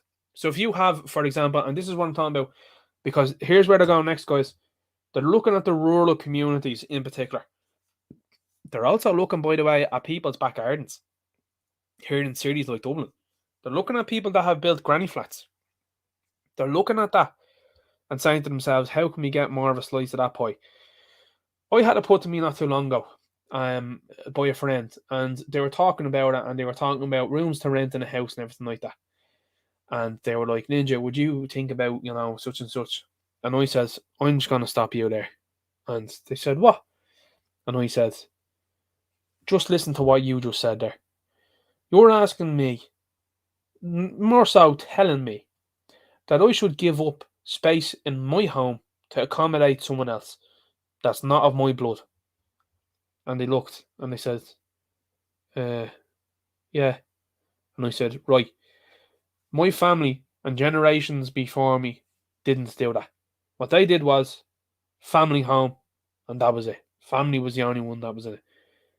But this constant chipping away at your space, your private area, your private property, is what's wrong with the place. And you're being bought. Oh, you get 15,000 tax-free a year. It's ultimately nothing, is it? And here's the thing. Your privacy is somewhat gone. Now, there's some people that are out there, maybe some people in the chat that would say, oh, no, it's a grand life for me. I have a granny flat out the side. I don't see the people that come and go. No bother to me. That's up to you. That's whatever you're doing there, no problem at all. But this is the mark that's been made really quickly. And you see, this is what I'm saying to you. You've got people like me that are like, absolutely no way would I have anybody that's not my blood on my property. Absolutely no hope of that happening. But you've got some people out there that are like, yeah, no, I would. Then you've got other people that are like, I already do. And then you're starting to push that as to be some sort of incentive then, and it's supposed to look good. So when they decide to do this, and listen, not too long ago did Richard Boyd Barrett make a claim as well to the Dáil about saying something similar. Should be able to access and take private property, private land, allegedly speculatively on that one. But he was up there on a plinth, basically, well, not a plinth, but he was up there speaking, saying that they have extraordinary times and extraordinary measures should be taken. But these are the type of articles that are being slipped out there. Amongst the articles that they put out there about Leo Varadkar's fridge and other types of shit, this has been put out there. Like, this is a serious, serious article that's been put out there. And it's gathered no attention. That, to me, would be the big alarm bell here. Because that's the way they're constantly moving towards. They are constantly moving towards taking portions of your private land. Now, centuries ago, not even a century ago, people would not have had this. This would not be a runner. And this is what I'm talking to you about people as well too. And like I said earlier on, I've got a friend of mine, Sinn Féin supporter. The idea of ceding land and certainly running to somewhere rural in your own country is alien to me. It's foreign to me because I do not understand that. I do not understand how this country could fight for hundreds of years and then all of a sudden just decide, good fight, we're going to just retreat now. No, That should absolutely not happen. And yet you're the same person that's saying, oh, the people over there in the blue and yellow country doing great job there. Like, unreal stuff. But this is a big one. The Land Development Agency currently builds homes on publicly owned land. So, as they have already been doing for the last while, they're just building wherever they want. Now, what's happening is you're seeing as well, too, just from an economic standpoint, is the slowdown in purchases of homes. So I've been talking to a couple of people over the last couple of weeks, and they've talked about purchasing homes, and some people that have been in there, there's people that are jumping at the bit. Now, I'm talking about people, I know both people that are selling and people that are buying. The people that are selling are being told by estate agents and solicitors, yeah, you best take whatever you can get now, because what's coming down the road isn't good.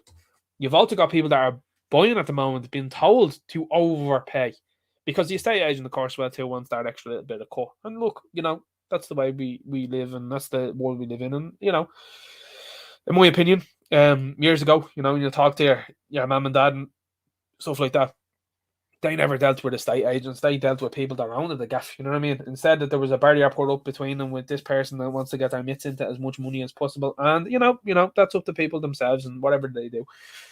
But, yeah, I've heard a lot of people getting in and around the asking price, if not under the asking price nowadays, because they're starting to see a big wobble in the market. So just bear in mind, as I said before, you've got houses and a lot of apartments now. There's an awful lot of apartments. They want to make the place look like Europe, you know what I mean? Which is loads of apartments, lots of modular homes, as they like to call them. And filled with a lot of people that are in, say, for example, the tech sector. Now, you've got a lot of people, and they've done surveys on it recently as well, too. You've got people, say, for example, in the nursing sector as well, too, that are predominantly from the likes of India, Philippines, and some other Asian countries that are out there, that have come to Ireland to be nurses and have, experience where they are and have come here. There's pockets in and around, in particular, the county of Dublin, where a lot of people live. And what I'm saying about that is there's apartments that a lot of people that are nurses, that they're living in, that come from these countries. So what happens then when everything goes Pete Tong, as it is at the moment? Well, the person that's from India and the Philippines, that's a nurse, looks at the situation and goes, I'm not getting paid enough for this, I'm gone. Same with the tech sector. The tech sector is the exact same thing. Hey, I'm working at Twitter. Hey, I've been laid off. Okay, well, I'm going to have to do something else. Well, what do I do? Well, there's a job over there in America, or there's a job over there in Canada. I'm going to that. So now that apartment that has been built is now vacant. And who is filling it up? So this is why you're seeing the really, I think it's a very overplayed hand that they are making now as well. And especially as well too, it's a very obvious one where they're importing people into the country so that they can fill a lot of these places, so that they can keep up with this idea that there is a need to build. In my view, if regulations on the borders were very serious in this country, I don't think you would have, I personally don't think you would have what they like to call the housing crisis. Now, when they say housing crisis, this is something that they could absolutely fix. But what they do is they keep the door opened. I mean, it's like having the heating on in the house and you keep the front door open and the back door opened, and you're wondering why the heat isn't staying in the house. Do you know what I'm saying? Like a child. A child understands that if you close the front door and the back door and the windows are shut in the house, they understand that the heat's going to stay in. They understand that if all the windows and the doors are open, that the heat's going to go out, right? But you've got politicians that are can't speak tonight. They understand, and this is what you've got to understand yourself as well, too. And I know you do. You've been listening to this channel for long enough. It's too stupid to be leaving the borders the way they are and inviting people into the country while at the same time saying, we have a housing crisis. Well, it's very simple. If you stopped people from coming into the place and said, right, that's enough, and set up serious deportation for people that are illegally here, instead of giving them citizenship, because the reason why they're giving them citizenship, by the way, is just that people in the future, when they say they're not Irish, they go, oh, but they are, they have the paper. So you can't call them not Irish. I think we can. I think we absolutely can. Because here's the thing. You've got people over there like Joe, for example, in America, and various other people over there in America that like to keep claiming that they're Irish, and you keep saying, oh, yeah, Barack Obama told the Irish, yeah. You know? So if you want to go with that, well then, Got to play the whole game. So anyway, this is the type of situation that you have. You've got people that are out there that are saying, listen, we've got a housing crisis. Okay, you're going to do anything about the borders? No, that's istophobe. Well, to me, you could sort an awful lot out if you decided to sort that out, you know? Anyway, Watchdog ignored objections of top officials to reject Varadkar leak inquiry. Dissenting opinions revealed in ethics watchdog SIPO's decision not to press ahead with inquiry. Quick swig there, lads. This has been an absolute cluster from top to bottom. And here's the thing. This is how you know you have an ineffective and impotent and, dare I say, inept. They're not inept. Do you know what they're doing? You have an impotent and dishonest media in this country. And the reason why you have a dishonest media in this country and how you know it is because these people just won't criticize this fella. They won't criticize the amount of scandals that he has had. They won't criticize the fact that his party were saying abolish the USC and now are refusing to do so when they held power. They won't criticize anything that's to do with the forum. They're pretending like the forum doesn't exist. Simon Coveney didn't know anything about the forum when Stephen Kerr was asking him. But funnily enough, Simon Coveney is up on the website. So that's a bit weird to be up on a website and not really know anything about it. And you've held meetings with people that are in those, walks of life. This is why I'm saying to you, the citizen journalism is very important. Because the likes of these big establishment agencies, they ain't going to be asking any of these questions. And this is why you're seeing these people panic. You're starting to see them say to themselves, oh no, Joe Normie is starting to understand who's involved, who the players are, what the name of the groups are, because these people wanted fame. And this guy is the same. This fella wants fame, constant attention, in my opinion. Fellas with a bar of chocolate, eat themselves. Isn't that what most of the Owens say? If you were a bar of chocolate, you'd eat yourself. Anyway, you've got this fella here now that has survived so many scandals. It's hard to believe. I mean, the old boy talks to me about Charlie Haughey. He talks to me about Bertie Ahern. And I said to him, I was like, neither of those fellas have anything on this fella. Like, nothing. And he looked at me, started laughing, He was like, well, they did things, didn't they? And I said, yeah. I says, but this fella does things more out in the open and still not criticised whatsoever. And this is the thing. You've got a media that instead of, and here's the thing, pick any member of the Dáil that's there now, particularly if they were, super duper strike, and they engaged in anything that this fella was doing, there would be articles. There would be a lot of debate and questioning, and they'd be asking, can we trust someone that has been unfaithful to their partner? Can we trust someone that has decided to do that not only has decided to do that, but has done it in a public setting, which means they have no care for the other half. So what does that say about them as a leader now? If they don't care about the person that is allegedly closest to them, what care is this person going to have for us? There hasn't been one article like that. They've all been interested in the privacy of this fella. The privacy of a fella that didn't care about your privacy over the last 2.5 years. Fella there that thought it was a good idea then to put passports into the country, not check any passports of people coming into the country or anything like that, but passports that were discrimination and segregation passports in this country because you want to go for the beer or go to the gym or go to the cinema. It's unbelievable stuff. So this is more of it. And the more times things like this come out, and I mean, this is the thing, obviously I'm happy when the articles come out and these sort of things are said, because the more times they try to dance around it and don't say anything about it, the worse it looks for them. Because they're casting opinion about Philip Dwyer, they're casting opinion about Derek Bly, they're casting opinion about people that are actually looking for the sovereignty of this country and for this country to actually look after its people. They cast opinions about them. But they won't cast opinions about people that are actively causing an absolute disruption to the place. And not only that then, but are bringing the names of things into disrepute. This fella is the Taoiseach of the country, second in command. He's already been under criminal investigation. And now this happens. And that's not even the half of it, of what's been going on. with the leaky stuff as well. So you've got a litany of issues that are here, and this is what's even more mind-boggling to me, is that what does he have? He must have something serious, allegedly, speculatively, on members of Fine Gael. It's incredible. It's incredible to think that he has survived this many scandals as the leader of the party. It's unbelievable. It absolutely is mind-boggling. And it's mind-boggling that he'd actually want to do it too. Like, most people, especially if you look at it in the UK, once they're caught, they're like, I need to get to the back of the line really quickly there, guys. They can't wait to get out of the public eye. They just can't wait to go. That's why the whole thing as well too about this was Hardy, is it? And Meghan. That's why this thing is so fascinating for a lot of people, because again, I couldn't care less something like that. To be honest with you, I probably am on the side of Meghan Markle just for the lads and what she's done to the royal family, to be quite honest with you.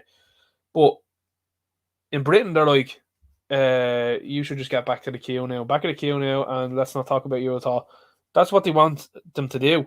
Instead of coming out and being like, look how much we're disrespecting this thing. I think it's hilarious. Anyway, that's what's normally done. But it's not being done here. It's very weird, isn't it?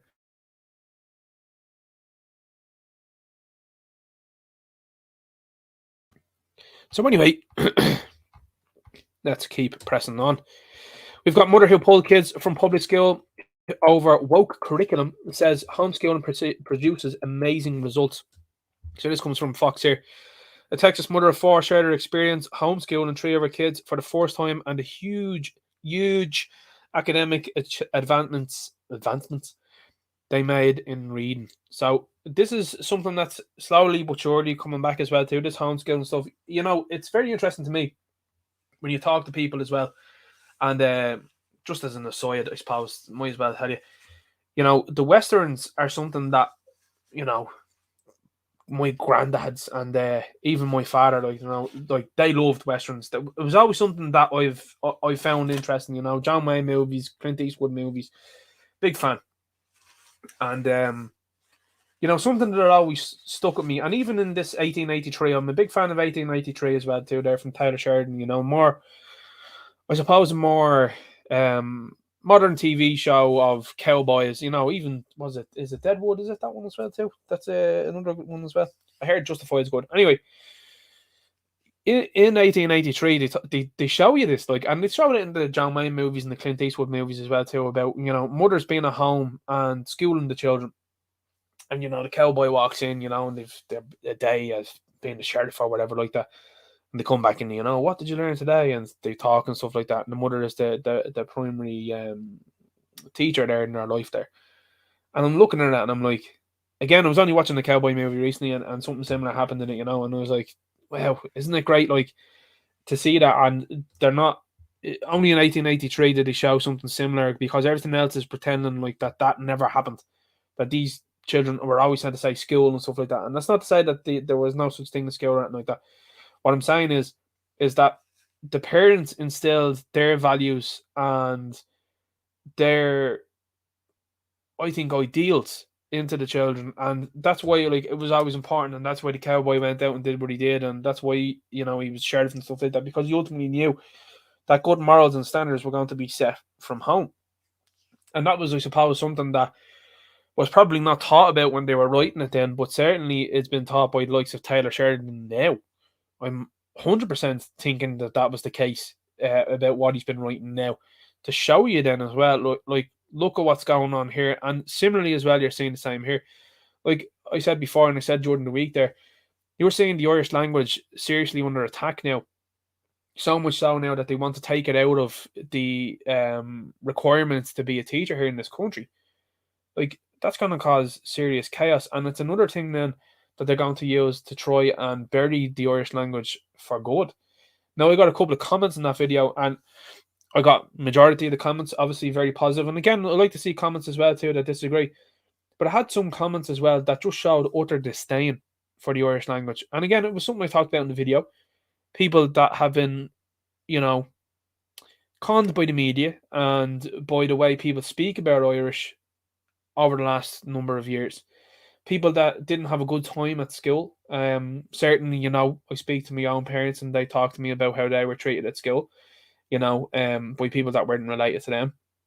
And you look and you say, yeah, well, that wasn't obviously conducive to a learning environment or that like that, and it would have been much better had your mother or father been teaching you that, and certainly with the likes of Irish. Because here's the thing, you know, as I said before, you know, Romanian friend of mine and stuff like that, and friends from other countries as well, you know, Poland and Nigeria and that as well. They're teaching their kids their language. You know what I mean? There's no attitude there. There's no attitude from my Polish friends of like, you shouldn't know Polish. Their attitude is you absolutely should know Polish. The attitude as well too. Now again, I think there's a couple of different dialects in Nigeria as well. Their attitude there is no, you should know that language 100%. And again, the same thing as well too. Romanian, they're like, no, you should know that. And then the Romanians, then they all say the same thing. They're all like, it's a good key into about 5 or 6 different languages then, which from what I understand it is. Anyway, I'm going on a tangent here. The ultimate thing is this: when you get a couple of comments that are like disparaging of the Irish language, you've bought in to what the media have been selling over the last number of years. And again, it's a very Cromwell way of thinking. And when you look at who owns these media companies, it's very clear and obvious as to why. You also then have a government that are clearly and totally not interested in the Irish people. So do you think that they're going to be overjoyed by the Irish language? No. You've got Micheál Martin that stood up in the Dáil and said didn't want to have anything to do with a backwards way of sovereignty. I mean, this is a country that fought for hundreds of years for its sovereignty. And as I said, you're going to see a very direct... Well, what you will see is, I'll give you a hint, you'll see an indirect attack. You've already started to see it, by the way. I think in the north of Ireland, they started it. They said that was very intimidatory, was some of the stuff that they used to say about a Gael school that was there. They'll say something similar, I think, here. You will start to see attacks slowly but surely.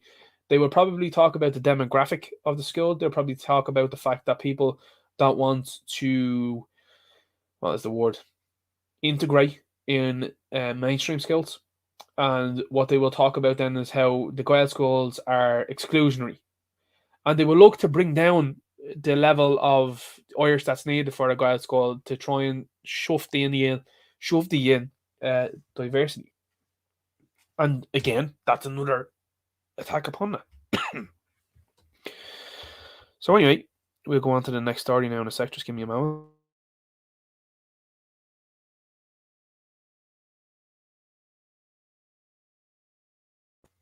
Now, let's go on. So what we have next here is, I mean, this is insane. You've got the sfchronicle.com here that says this here. It says, is that dry cough, from China, RSV, or the flu? Here are the most common symptoms. You've got this here, 19, flu, and RSV cases are surging across the region, making it harder than ever to find out which one is which. That kind of proves what we've been saying over the last couple of years, does it not? The fact that you're talking to me now about it being indiscernible from each other is very interesting, because this was something that we have talked about. How could you discern between each one? I am not joking with you guys on this one. I heard someone talking about this not too long ago, and they said that they had been tested for the flu and had been tested for this thing here. And I said, how do they differentiate? This person who had been tested couldn't tell me. They were like, I actually don't know. I said, so you got something done to you and you don't know how it differentiated? You don't know how it changed things up? And they were like, no. I was like, wow. Anyway, there you go. They're telling you they don't know. Here's something that's also very interesting. Voldemort temporarily alters heart rate variability. HRV parameters after the Voldemort show significant short-term changes that may persist for up to 3 days until ultimately returning to baseline. They're telling you that this affects your heart, and then they're telling you it goes back to normal. Now, you and I both know that that's not true, because we know now some people don't make it past day 3. So this is the type of studies that they like to use as well, by the way. They want to use a certain category of individual. Now, as I said before, and it's something that we've talked about as well before, and probably said it earlier on, which is you've got people that are out there that are like, well, you can't attribute everything to it now. And I'm like, yeah, but the thing is, 30-year-olds and athletes and famous people just don't have, problems like, half their face being paralyzed, keeling over, some people not making it. That's not normal, and there has to be a reason behind that. And just because they ain't saying it, which they never will, unless there's some very serious changes, then you're going to have to look at that and start saying to yourself what's going on. Now, again, everything, as I said earlier on, cannot be attributed to it. And this is the thing. And that's a statement I fully agree with. Everything can't be attributed to it, for sure. But the ones that are attributed to it need to be talked about. And it needs to be brought to, in my opinion, it needs to be brought to the fore all of the time. That's something that I like about Saudi Cracker. Saudi Cracker is always doing that. He's like, look at this here, 30-year-old dude, cyclist, soccer player. I have a story coming out as well too, talking about a journalist at the World Cup. This guy, Grant Wall, his brother came out and said, Grant was, he was over there in Gettr and he was wearing a rainbow t-shirt and, he had threats. Listen, they said he just fell back in the seat and that was that. That's not normal. Yeah, but he wore that rainbow shirt. No, he's actually on Twitter there saying that he was taking all of these things, correlation there, no? Of course not, Anyway, we'll move on. But not to be forgotten about what they've done, is what I'm saying. Cost of living. Energy bills set to rise by 50% as people face high prices for at least 2 years. By the way, just to let you know, this is RSVP live.ie. This isn't just some outlet that's just deciding to say this. What you've gathered in knowledge over the last while, and again, myself included, is that none of these articles that come out are by mistake. They're not by accident. They come out for a very specific reason. And the reason why they're coming out like this is to tell you what to expect. This is what has been defined by even Andrew Tate as karmic retribution. There's the karmic retribution that he's talking about, yeah? Yeah. They have to tell you the plan. Because if they don't tell you the plan, then they face karmic retribution. Or is it the other way around? Anyway, long story short, what happens is these people have to tell you the plan, otherwise they're in trouble. The fact that they are telling you the plan, they can then say, well, I told you what was going to happen, and it was your choice not to do anything about it.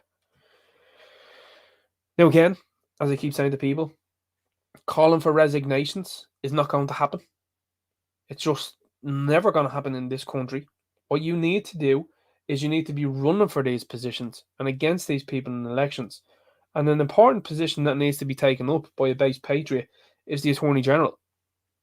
Because these are the type of positions that have been taken up across America, in particular in Florida. And Florida has cleaned house there really good, really quickly. Because DeSantis saw in the last couple of years how that these people were going to take over, how they did it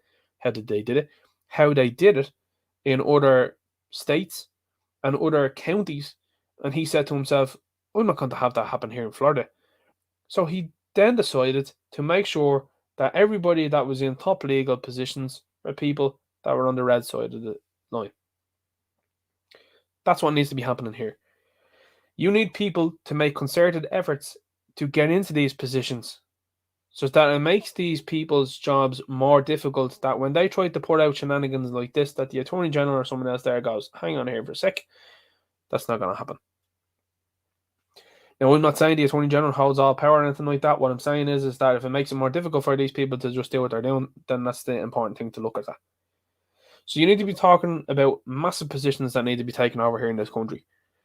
But the fact that they're telling you that energy bills are set to rise by 50%, 50%, by the way, they're telling people that are in different jobs that they're going to get 6.5% of a pay rise. Do you think that 6.5% is going to cover any of that? Do you think 3% of your pension being increased is going to cover any of that? Absolutely is not. So, what they are doing is that they are making you financially poor. What they are doing is they are making you, who was or who has been or is a middle-class citizen, they are trying to put you into the poverty line.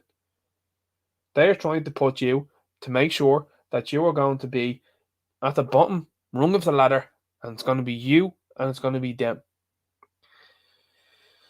My thing is this. You have seen movements that have happened really quick. Look at the Roman Empire, by the way.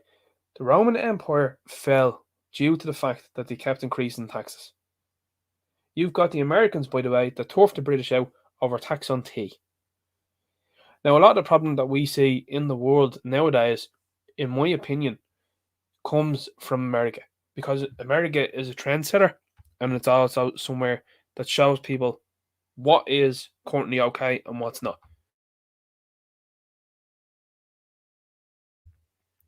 Things like this have been decided to be okayed, and people have said, all right, we're willing to deal with that, instead of going, absolutely no way are we dealing with that. No chance. And this is what I'm talking to you about. Calling for the resignations of these people isn't going to happen. It's not going to happen. Now, you've seen people, by the way, that have decided, oh, we'll protest outside the door. That's been ineffective. Do you know what has been effective? What East Wall is doing. Bringing Dublin to a standstill, standing at the Port Tunnel. That has been effective. That has been so effective, by the way. And this is where the snippets and stuff like that come out there. It's been so effective that you've even had News Talk. And News Talk got slated, by the way. When they were going, oh, I couldn't believe that, when I was driving past East Wall and I couldn't go through the Port Tunnel, that there was people actually honking their horns in support of these people in East Wall. Yeah, they were. And this is the thing. You're starting to realise as well too that people ain't with you either. Like, here's the thing. My videos have more likes than a major news operation that has probably something like 20 times the amount of subscribers that I do. I think I'm closing in on 3,000 subscribers now on this channel. Amazing. Thanks very much. But you've got somewhere that has 20 times the subscribers that I have. And this Gonzo production gets more likes than that one. It certainly gets more comments as well too than that one. Doesn't add up, does it? But as I said, yeah, this is what they're looking to do. Energy bills set to rise by 50%. They're looking to face high prices for at least 2 years. Due to messing, by the way. Due to the fact that the politicians in this country are so inept. They're not inept. I keep saying inept, but these people know exactly what they're doing. These people should have been shut down. If we had an honest media, should have been shut down immediately. The moment they decided, whatever type of game that's been played over in Russia and the country with the blue and yellow flag, whatever game has been played there, maybe it's at the behest of the forum, should have it should have resulted in us saying nothing. Saying nothing. That's what a good politician would have done. What happened though? You got the dipstick that's now in trouble for being unfaithful to his boyfriend, was out there, was calling your man from 1930s, 1940s Germany. A stupid thing to do. It's like calling Mike Tyson a derogatory name. When you know that Mike Tyson is going to piece up the little fella that's opposite him. You know that. It's like Mike Tyson facing off against Martin Lawrence and you shouting for Martin Lawrence, going, Martin Lawrence, you're going to do great there. Mike Tyson is going to piece him up. Like, everybody knows that. Oh, Martin Lawrence is my friend. No, he's not. You can give a shit about Martin Lawrence there before the last year or so. You didn't care about him at all. You didn't care about the types of people that were running around there waving flags in that country, by the way. Some of the media did. They used to say to you about people waving flags from 1930s, 1940s Germany in that country. But now they're not saying anything about that. Not saying anything about the Azov regiments. They don't want to say anything about that at all. So, again, this is what's driving people towards the poverty line. You've got people that are complaining about the energy prices. Well, you got to look at these things. CNN's Donny, this is a fellow from County Kerry, among multiple Twitter accounts suspended after reporting about Elon Musk. That's not what they did. You see, this is the thing as well too, by the way. Twitter, that's why the reporters' accounts were suspended. Yeah, they did. These people were tweeting out the live location of Elon Musk and his jet. And so much so that there was a fella that chased after Elon Musk's child. That's why they're suspended. They were giving out his location. So what you're doing is dishonest. And this is, again, more dishonesty from the media. And it's more pear clutching from people that are very sinister individuals, in my opinion. And what you've seen now is a funny result of it, which is he's decided to suspend him. Now, what is also interesting to me is he's decided to, as I said earlier on, set up a poll that says, when should I bring these people back, now or in 7 days? Well, here's the thing. In my opinion, these are people that have been involved in trying to change reality over the last couple of years. Why not permanently suspend them? Why not do that? Like, I'm permanently suspended for calling a fella a donkey, which I think is ludicrous. And it seems like the people that are in Twitter Ireland, by the way, are still there. Doesn't seem like you've gotten rid of all of them, because I've sent in appeals since and have been rejected. They told me that they found what I said was to be something very naughty and negative. There's no law about that in this country. No law about that in the world. And by the way, calling someone a donkey, I could have been saying that in a positive way. No, obviously I wasn't. But in the same token, you're telling me that people that are going to give out live location to you is going to be something that you're going to say, yeah, that's all right. Because what's going to happen in the future is they're just going to do it again. Like, this is what's interesting about Twitter at the moment. It is interesting for a lot of different reasons, but at the same time, this is why I think Gab is far superior.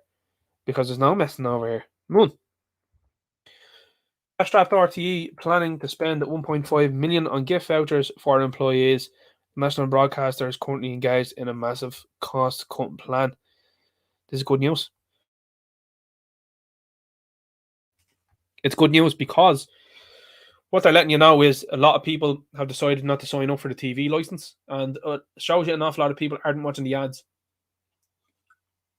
Now, RTE and the likes of that, they survive off of ad revenue. That's how they do things, and that's why even recently as well too, Sky were looking to implement, I know it isn't Sky in the UK, Sky are looking to implement a £5 charge for if you want to skip past the ads, because that is how they earn their money. I mean, it's the same on YouTube as well too. That's how YouTubers make their money. They make their money by the ads being played at the start or Jordan or whatever like that it might be. And that's obviously what happens. But with this big broadcaster, what has happened is so many people have walked away, either A, from television altogether, and B, they've decided not to get involved in licenses. They've decided not to have a TV in their home. I think Rick Mail was someone that said that having a TV in your home was just something that was a very negative thing. He says, because you're just opening yourself to being told what to think. Wasn't that fascinating from Rick Mail? Anyway, this is what's happening now. You're seeing a state, in my opinion, a state-slanted organisation telling you that they're in trouble. And I hope that they do end up going away. That's my thing. I hope that this is a broadcaster that ends up seeing the end of its days, because, and what I mean by that is I would like to see the end of it, because you look at some of the people, I mean, my age as well too, obviously, they look at, say, like take for example the World Cup coverage. There's been a bit of politicking surrounding it, obviously, and there's been a bit of politicking from the English media in particular, but there's been a bit of it from us here as well too, 100%. But you look at the panel lineup there for the World Cup. They've had Stephanie Roach. I mean, unbelievable stuff. They've Joanne Cantwell. So neither of them anything to look at. There's another girl there that's commentating. She sounds like Katie Taylor. She talks like that. She does in the commentary. Yes, she talks level. Like, unbelievable stuff. You've got Kevin Doyle. You've got Damien Duff, who I suppose, other than Liam Brady, you can make an argument for Didi Hamann, I suppose. But Damien Duff, listen, Damien Duff was a great player, he was, but he's not great to listen to. Liam Brady is just, he was the least interesting out of, in my opinion, of Giles and Dunphy, right? Then you've got Didi Hamann, who was just sour about everything as well. And then you've got a couple of other people that come in and out. Kenny Cunningham as well too was another one that's absolutely awful in my opinion. And then Richie Sadlier, the fella didn't play at a high level at all, so has no concept about what's going through the minds of players like Neymar or Mbappe or anything like that. He wouldn't have a clue, in my view. But then you look at, say, for example, and to be fair to them, the likes of the BBC and ITV, Roy Keane, captain's Manchester United, captain of Ireland, right? Fantastic player, one of the best of all time. Ian Wright, wonderful player for England, wonderful player for Arsenal. You got Jurgen Klinsmann, I think, was on at one stage. You got Gary Neville. You have Nigel de Jong, World Cup finalist. You have Zabaleta, who was another World Cup finalist as far as I know. And 4 or 5 other people floating in around. Now, granted, they do have the wokest nonsense in there, like Inoy Aluko as well, too, who should be nowhere near a job. Even made a horror of a show there, I think it was 2 weeks ago, was saying that I think it was someone had scored something like 33 goals in something like 160 games. And she was like, that's nearly a goal a game. No, it's not. Ian Wright came out and defended her. Now, I mean, there's multiple reasons as to why Ian Wright did, but I'll let you think about that yourself. But on the whole, the commentary team with the British broadcaster was far better because these are all people that have, well, not all of them, but the large majority of them have been in these tournaments and have been at that level. And then you look at the RTE crowd and you're like, Damien Duff, yeah, sure. Didi Hamann, sure. But not recent enough and relative enough to be tuning into. You know what I'm saying? And this is why they're losing money. They're also losing money as well, too, because of the broadcasting is so terrible. And I mean, the programs are so terrible. I mean, look at what they keep falling back on. What are we going to do, guys? Well, do you know what was really popular? That Love Hate was really popular. That's grand. Well, what are we going to do? We're going to do another show like it called Kin. So you spend most of your time talking about people that are doing things that are untoward, and you're going to make a TV show about them glorifying it then, is it? And you've made 2 of them now. Okay. Well, that's an interesting way to go. Not only that then, but you're also giving massive wages as well to Ryan Tubridy, who I'm very hard pressed to find anybody that likes other than the old biddies that they be on Facebook that go, Ryan's lovely, isn't he, with the old tongue show? People that wouldn't tune into him every Friday or anything like that. Like there's 70 odd people tuning into this Gonzar production. Thanks very much for that, by the way. We appreciate you giving up a Friday night listening to this nonsense. But you've got people that will listen to Ryan Tubridy. And there's others that are out there that would listen to him, but that's declining. That's steadily declining, it is, because no personality. There's no honesty. You're not getting anything from these people. And that's why RTE is becoming cash strapped. Because like I said earlier on, you've got people coming into the country, by the way, as well, too, that obviously look at the slate of what's on RTE and are like, I'm not paying for that. And they're right. So the same people that you're bringing in, and obviously as well too, the natives have turned her off as well, are all saying the same thing. They're like, I'm not interested in that. And this is why you're saying, for example, service providers that are out there are like, do you want to do TV, phone, and broadbands? No. What do you want to do? Just the broadbands. I'll do. That'd be sound. And they all say the same thing. They're all like, oh right. They're always surprised because you're like, there's nothing good on TV. You're mad. Like, why would you be watching anything on that? And even at that, if you're looking at the likes of applications, something like that, like Netflix, the pickings are slim on that too. So a lot of people are looking at physical media and they're like, oh, do you know what I'll do? I'll watch Rio Grande. I'll watch A Fistful of Dollars. I'll watch, was it The Man with No Name? I'll watch The Good, The Bad, and The Ugly. Do you know what I mean? I'll watch Rooster Cogburn, True Grit. That's what I'll do. I'll watch Alien vs. Predator. I'll watch Rambo. I'll watch Die Hard. That's what people are doing because they're like, I'm not spending an hour and a half of watching shit. You know what I mean? And I have to look at ads as well too that are based on nothing that I have any interest in. I mean, like, here's the thing. I'm not even going to get into that. I was going to get into one of the ads that was be shown regularly, and it's just like about products for ladies, we'll just say. And I'm like, that doesn't need to be there. You know what I mean? It's like, where's the modesty? You know what I'm saying? Where's the where's the ladies being ladies? You know, and there's nothing to say. Ladies not being ladies, but I'm just saying. I'll give you this video now in a second. This video is an absolute banger, by the way. But like, I'm sure ladies know what's up with regards to that. You don't need to be reminding them on the telly or anything like that. Like men like a bit of mystery when it comes to women. Anyway, moving on to this one. This is a video that got out during the week. This is another one, and this is why social media is been scrutinized by these people, because, like I said, it has helped to detonate the narrative. The narrative, by the way, it was trillions that had been spent into that. Many a meeting went into that. Hours and days and months and years went into those meetings they did. And what happened? Frog memes came out and absolutely took away any and all power they have. By the way, the marketing team for the monkeying around seemed to have gone away entirely, because that just went away once people mocked it enough. You know what I'm saying? That's lessons to be learned for the future, by the way. But incidents like what happened in the nightclub, but more so incidents like this, are why the government are very much so concerned about social media, because they now see that everybody that's walking around with a camera phone has now realised that they are, as a result, a citizen journalist, and they're like, I'm going to tell you what I think. You're some traitor, Michal.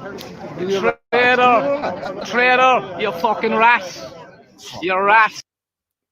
7 seconds, and I love it. Will we watch it again? We'll show it again. I just love this video. You're some traitor, Michal. Traitor, you fucking rat. You're a rat. I mean, the fact that that's been said to his face as well, too. Like, this is where we're at, by the way. Recently, by the way, okay, I'll talk to you about this because we'll talk about it in a bit of an entertainment setting. Recently, the Rings of Power, a Lord of the Rings TV show that Amazon decided to buy and create and destroy, of course, decided to wokeify it. But they set the hobbits, well, I mean, they're not hobbits, they're called Harfoots, they are, but they set them out to be Irish people. And it's because there's this general idea that Irish people are friendly to their detriment, right? And that has now shifted over the last 2 years. People have decided to go, yeah, no, not interested in that anymore. This wouldn't have happened years ago, but it's happening now because people are starting to see the connections between certain individuals. They're starting to see the lack of care for people here in Ireland, and they're starting to see that these people are all in it for themselves. Here's the thing. If you're up there and you're in these positions and you're getting paid big bucks and you're doing a great job for the Irish people, be the first person to say they're doing a wonderful job. Be the first person. But when you're not, that's why people have questions, queries, and comments like that. And it's wonderful. I have to say, it's great to see. It's very heartwarming. So I just want to show you a couple of things here as well. Just let you in on what's been going on. And just to remember about these things here. You've got Juliana Adelman. Says, should Ireland consider this here against this? At least half the population will need this to stop this spread. Now, as we know as well too, since then, that actually didn't happen. We know now that it didn't stop transmission. And I think Leo is even up in the dial as so far as saying that. He was like, yeah, well, you know, we don't know if... And still, they were still plying it on. Anyway, here's Juliana here. And she's fair play. She's half this. And while love making bread, have never attempted it. Always seems to be a common denominator among some of these people. So take a soldier out here with the memes. Who are you in shifting in the nightclub? What happens in my private life isn't none of your business. You told me you could enter my home throughout the scam. That was different. That's actually what happened. These people told you, by the way, in the Health Act there in 2021, which is only a year ago, that if someone, a medical expert, by the way, suspected you of having the sniffles, they could enter your home and take you out and put you into some sort of area, some camp, as it were. That's only last year.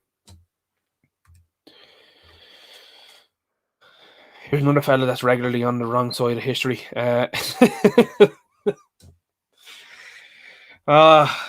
This fella... Okay, I'll tell you what I had to say after this. Steve Timothy says, spare thought for Enoch Burke this Christmas. The only prisoner in Ireland that has chosen to be locked up. This fella, straight out there, should be in jail. This fella, for what he's done in the past, should be in jail for what he's done. And the fact that he's not tells you everything that you need to know about this country. The fact that he can gleefully go on to these late night programs and late channel like that and talk about everything that he's doing and has done, and is still not sitting inside of a jail cell, says an awful lot to me. But it lets me know as well, some of these people that are players, you know, these people need to have people that they have something on. And because they don't have anything on some other people that are out there, that's why they cause so much of a problem for them. And this guy is a guy that I'm sure tomorrow, if the regime decided, they could say, right, let's look back at that case again there and sort this out here. But this is a fella that makes regular statements online that are silly and gets blowback then from people, and then either A, deletes the status, or B, puts out a subsequent status about how upset everybody else is. But he's really just showing how upset he is, you know. Now, the difference between what he's doing and, say, for example, when I make a video of people being upset is I'm just monetizing someone else being upset. And that's what I find funny. Like, for example, when I did the video about the Hawkman situation, I mean, I got hundreds of views after that one, and I was like, that's grand, keep them rolling in, that's great, because that's good for me. And it's good to keep the name out there. This fella, on the other hand, though, takes it the other way. Like, I don't mind, and I said it before, I've done the videos before about the GAA, knowing for the fact that anything that he said was going to be blown back upon. I didn't mind it, because it was still gathering thousands of views, so I'm like, yeah, I'm going to put it out there. But this is the type of silly comment that's been made by a fella that is probably very fortunate himself not to be seeing the inside of a jail cell for the rest of his life, you know? All you got to do is look into that and make your own conclusion to that, I would say. SpongeBob Squarehead here. I've blocked over 6,000 people on Twitter, says Finnegal TD. Wow. So 6,000 people you disagreed with, you just decided to block them on Twitter, and it merits an article. Insane, isn't it? Now, what's incredible about this is a fella that was telling people that they had to be scared and to be at home and everything like that. And this is a fella then that was caught in a Munster or an Ireland rugby match then amongst crowds. So, soft individual, to say the very least, you know.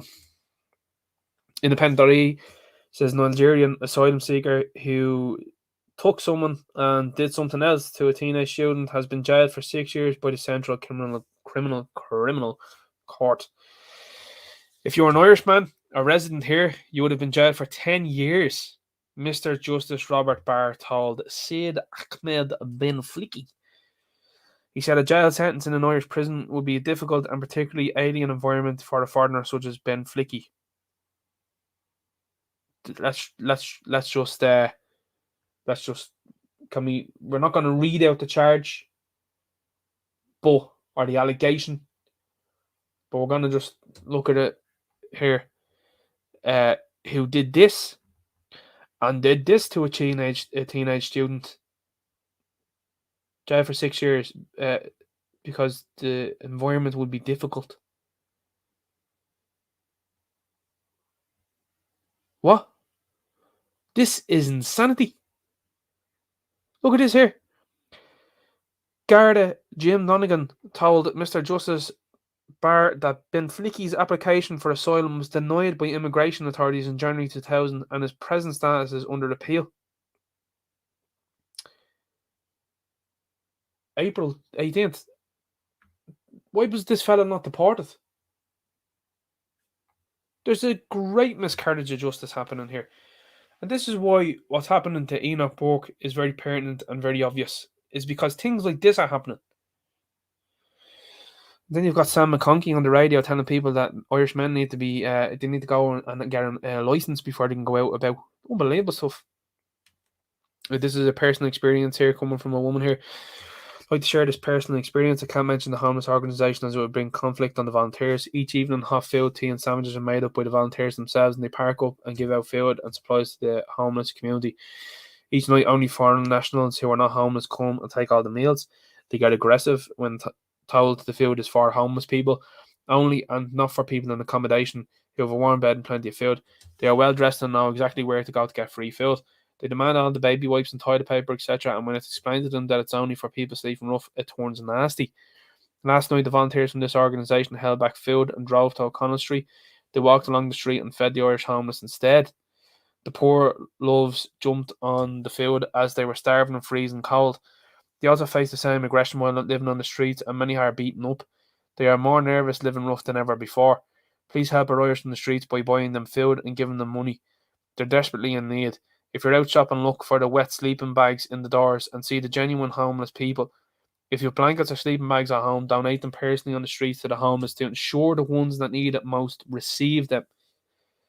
So what they're telling you is these organizations, these charity organizations, are not giving them to the homeless. They're giving them to these people who are chancers.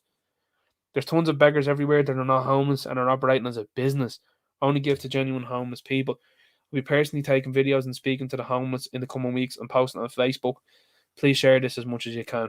Catty D.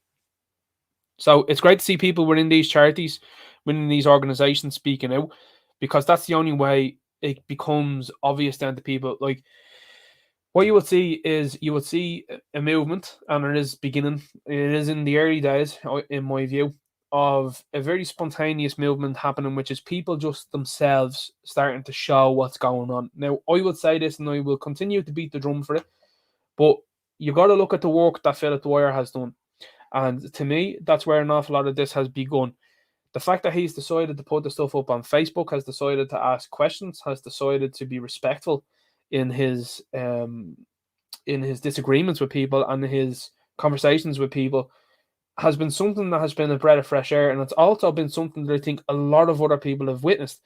You see as well too what Stephen Kerr's been doing as well. It's been super important. You see what Derek Bloig's been doing is super important. I like what Satirical Soldier's doing. Satirical Soldier comes at it from a different angle, which I think is very interesting. And you've all of these people that are out there doing these things, and like I said before, like you can't not forget the likes of Dave Cullen. You can't forget Grant Reno. You can't forget the Irish Gettr, anything like that. You can't forget any of these people, you know, Tracy O'Mantey as well too, which he's doing from a legal point of view. You can't forget any of these people for what they've done, because it has given people a voice and given this woman a voice here to say, hang on here for a second, this is absolutely outrageous. And more people are becoming more spontaneous with showing what's going on. And it's great to see it. It's great to see more and more people just going, do you know what I'm going to do? I'm going to show what's going on. Like the lads in the EBS buildings, or not the EBS buildings, the ESB buildings there. The builders are going around going, look at this here, look at the state of this place. And this has all been given over to people there that are not in this land. They could do this for their own, but they're not doing that. Spontaneity, it's very important. Switzerland plans to ban electric cars from the roads and order games consoles turned off during power shortages in a bid to reduce energy consumption. So that's going to go well. The electric car is going to go well. Like we've been saying, these things aren't going to plan. These things have been planned for, is what I want to say.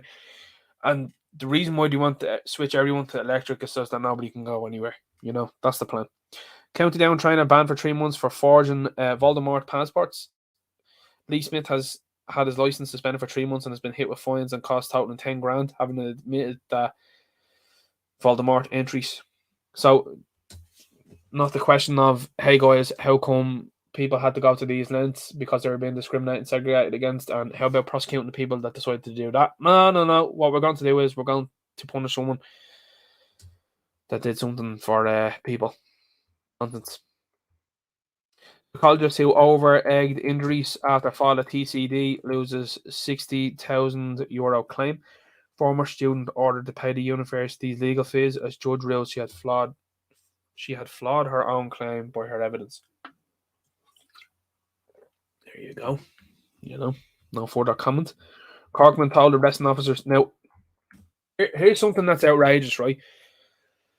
This is where this whole freedom of speech thing is going to become a massive thing in the future, because the fact that this fella got 5 months, right, for chatting shit is absolutely abhorrent.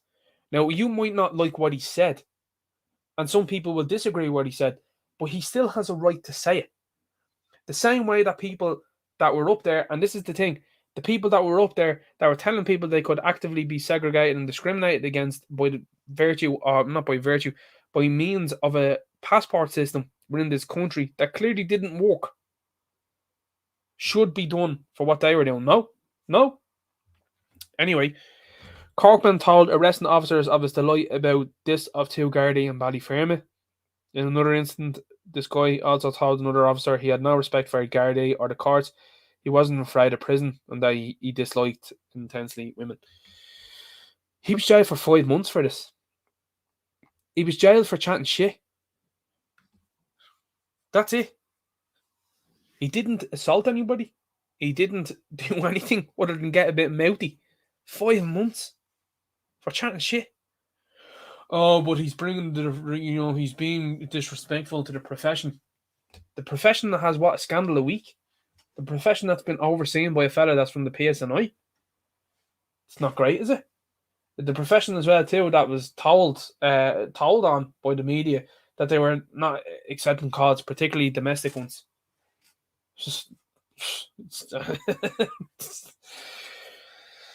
I don't know about you, but if he's shit talking, that's all he's doing. And you might not like when he's shit talking, but that's the society you live in. That's the rules. And we don't like what you're saying. And I mean, here's the thing. The point is this. If he decided to say things like this, that's off his own back and off his own merit. There's people that are out there that have said way worse and have done way worse, yet nothing been done about it. You know what I mean? It's an absolute farce. It honestly is. That was one of the ones that I had to say. I was looking at it and I was like, listen, absolutely unreal. Let's have a look here. There's the ground wall. I have a video coming on that one as well, by the way.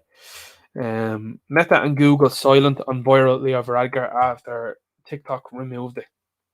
Now, the fact that TikTok removed it lets you know there's some connections, allegedly, speculatively. Irish Town chatted after young doctor's tragic passing as local tributes flow after a short illness. By the way, this one was. Heroic Galway woman helps 2 young girls, she says, were harassed by a man. The woman appealed to the community as Galway is getting scary. That's 2 Galway stories that we've had this evening, and they don't seem to have a physical description of this fella here.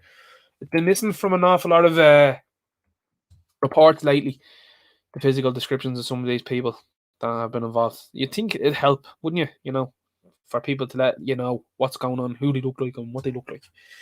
But no, absolutely not. Okay, guys, what I'm going to do is I'm going to jump into the chat and say hello and read out some of the comments that you have there. So I know a lot of people jump in and they like to listen to the stories throughout the week. And they like to hear my commentary on it because this is what it is. It's Clown World commentary on this channel, and I talk about the articles. Some of the articles, obviously, as you know, most of them I read into them and see what's been said in them. And that's why I like to pull out some of the quotes that are from like a paragraph or 2 down, because that's how they usually do it.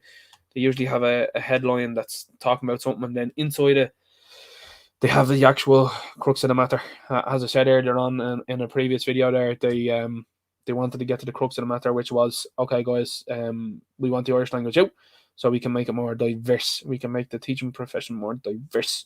Now, again, as I said in the video, they're not looking to bring Paddy in. Paddy's a bit of a laugh, a bit of a raw character and stuff like that, and just didn't get the points in the leaving. But, you know what I mean? Plays for the junior Bs and solid fella, you know. They don't want Paddy. What they want is they want your Kalechis and stuff like that. They want your gang from elsewhere. They're not thinking about Paddy, you know. Right, we'll jump into the chat now. I'm back now. I had to scroll through it there, guys. So if you're jumping out now at this point, thanks very much for jumping in. I appreciate that. And I'll talk to you soon. Irish Red says, Ninja Knight, best thing Marx did for human. No longer worse. Amanon says, Ninja Knight was in the High Court today supporting Dave Egan and Sharon Brown in their efforts to stop the rollout of the Voldemort for 5 to 12-year-olds. Kick down the road to March 10th. Well, that's interesting there is to see how that goes. It's interesting to see a lot of the people jumping ship, particularly in America. I know your man's jumping ship there now in December. Is it next week, is it? That he's going. A lot of people are sort of like questioning that one. They're like, wonder what will end up happening there. You're seeing some weird stuff happening at the moment. You're seeing what's going on Twitter. And then you're seeing Trump's not winning any sort of fans over when he was at some sort of thing as well too, telling people that he was a big ally of them and nobody's a bigger ally than me. And the lads were wearing the hats, you know yourself. Anyway, keep going. Alan Bourne says, good evening, Ninja, and good evening all, and most importantly, may you and all families have a blessed Christmas, and God bless you and Mother Ireland. Absolutely, 100% home. Blue Ground one says, do you notice no males commentating on women's game, but plenty of women commentating on the men's game, Ninja Knight? Yeah, and it's something that's become more evident, by the way, with the RTE crowd for sure, 100%. I know as well too that the BBC, I think, they had your woman Jill Scott, was that I think it was on? Your woman that's been on I'm a Celebrity. They gave her a bit of a plug now in the last while to see if people are interested in her.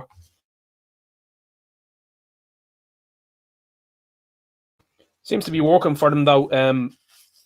See, the thing is, they'll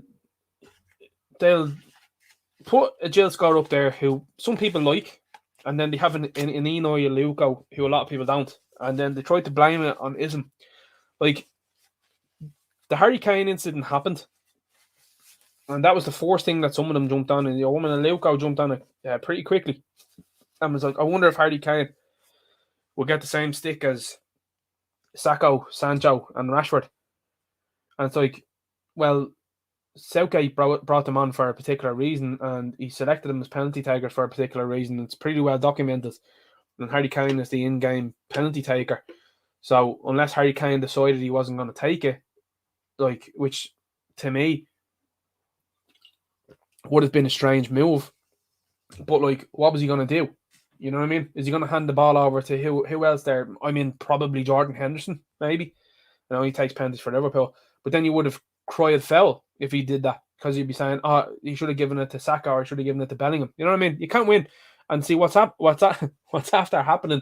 And I think it became more apparent after England lost was there was a lot of talk about certain players that played and certain players that didn't play, and particularly what those players look like. It's going to get to the point in time, I think it will.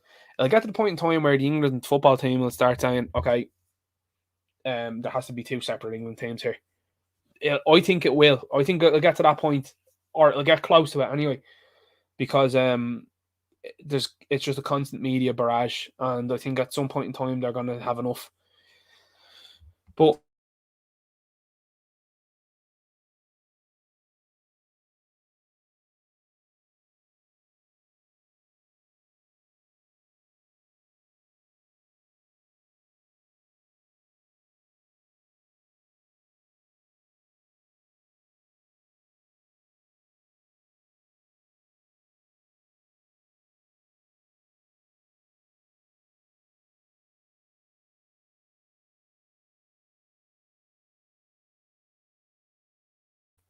I've been talking there for the last couple of minutes while being muted. I'm sure the chat is like, Ninja, you're muted. What was I saying there? I'll go back to what you were saying there. I think before I went off on that one. Alan Bourne says, good evening, Ninja, and good evening all. Most importantly, may you and all your families have a blessed Christmas, and God bless you and Mother Ireland. Blue Ground 1 says, did you notice no male commentating on women's game, but plenty of women commentating on the men's game? Ninja, absolutely did. Notice as well, too, that they wanted to talk about the fact that Harry Kane took the penalties and that he didn't get as much stick as Saka and Sancho and Rashford. It'll get to the point in time where the England team is probably going to split up into two, because that's the only way to go with it from now on. Because you're going to start seeing it in earnest now, I think, in the next couple of years, and I think you're going to start seeing more people push back against that and be like, you know what, nah, don't want nothing to do with this. Don't select any of them. You know, it's going to be interesting. Part of a 101 Forces gripped video on Bray should hit home for many of an Irish native name. Langton homes in the tent on Bray Head, whilst 4 hotels in a nursing home flooded with people north of this land. Like I said, I like what Grip do. I like what Ben Scanlon does in particular. I'm not a big fan, as you know, of John McGurk. I've seen enough of him on social media to know that fella's not for me. Anyway, we keep going. Monaghan says 4 families been moved on Monday from a hotel in Cork to fully furnished homes in Wexford. Ninja Knight says. Rob Kelly says, nice one, Ninja. Barry built the Zoom with Bowie on. Had about Bowie on earlier on. Let's have a look there through the chat. Peter Madden, independent TD candidate, says the fake opposition open borders houses for all the world deluded regime lackeys are to perform at 1 p.m.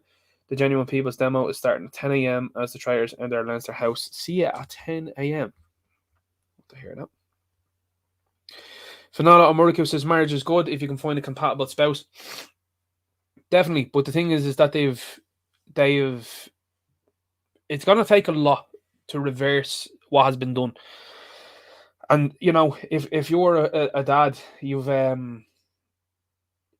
got to find an honourable woman, and you definitely have to raise your children as being honourable, and you've also got to instill precious values, traditions, and ideals into them, to ensure that reversal happens. Because right now, at the moment, like, you know, you look at, say, for example, what happens around the world now. You know, you've got women out there. They go off and, you know, I'm going to find myself now at that. Nah, that's not what most fellas hear. If you returned from a place they go home and you went to find yourself, did you? Wonder why you were up to. And they don't look at you the same, you know, because they're like, there's a number on that forehead now at the stage. But and it's totally different. Totally different. Sean Max says there was a Filipino immigrant 2 weeks ago who got suspended sentence for having thousands of images of prawns, especially kid prawns, Yeah, Enoch is in prison 3 months for not calling a boy a day. Yep, that's absolutely true. Absolutely true. But this is the problem with the country. That's not highlighted, not nearly enough. You know what I mean? And especially on platforms like this don't want you to mention that at all. Let's keep going through the chat there. Blue Grime once says, Ninja, will you sack Leanne? That's harsh. That's harsh. PatCon 101 says DeSantis will never match Trump. I don't know about that. He's starting to gain a lot of favour. He is amongst people. He's starting, as I said earlier on, he's saying the right things at the minute. Let's have a look through the chat now.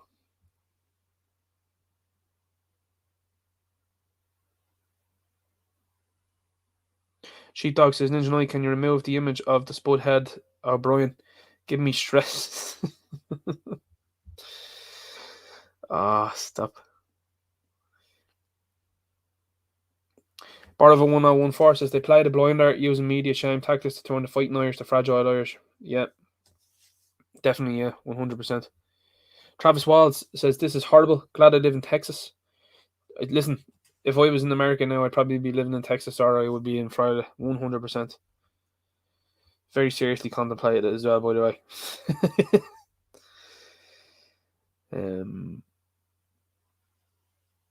Travis Watts says plus blue doesn't just go well with pink. Yeah, absolutely. I'm talking about the colours earlier on. Let's keep going here. What's someone said something about 26 there. Hang on. Part of a 1014 says 26-year-old myself, and not many are, to be honest, atomized. Unfortunately, yeah, a lot of people now are very infant-like, Let's keep going through the chat. Klaus says, "Sure, 16-year-olds will be voting soon." The only thing about that is, like, I think politicians think opening it up to 16-year-olds is going to provide some sort of security blanket. It's not. You're going to get some sort of me and Medge Lord or something like that in there for the laugh. Like, and I mean, it's going to happen, 100%.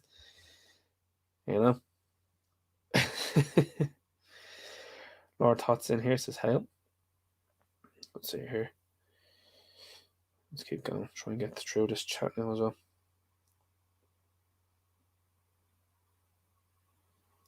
Yeah, people talking about the planters in here 100%. Yeah, it's a second plantation, And the point is that they're going to do to you what they've shown to have been done in Philip's videos, closing doors, gates, not answering you, pretend you don't speak the language, And Monaghan says that strep A is caused by the flu. Voldemort that has been given to wild scout children. It's alive and it sheds. Sean Max says that Bow's Ultras are pure commies when you're in Antifa Ultras. Barvo 1014 says Bow's working class club with refugees welcome on the jerseys frauds. Sean Max says their fans were even fighting each other there a few weeks ago near the end of the season. League of Ireland is geek. Sheepdog says I like people not liking me. Ninja Knight, I just say okay, bug off and not behind me simples.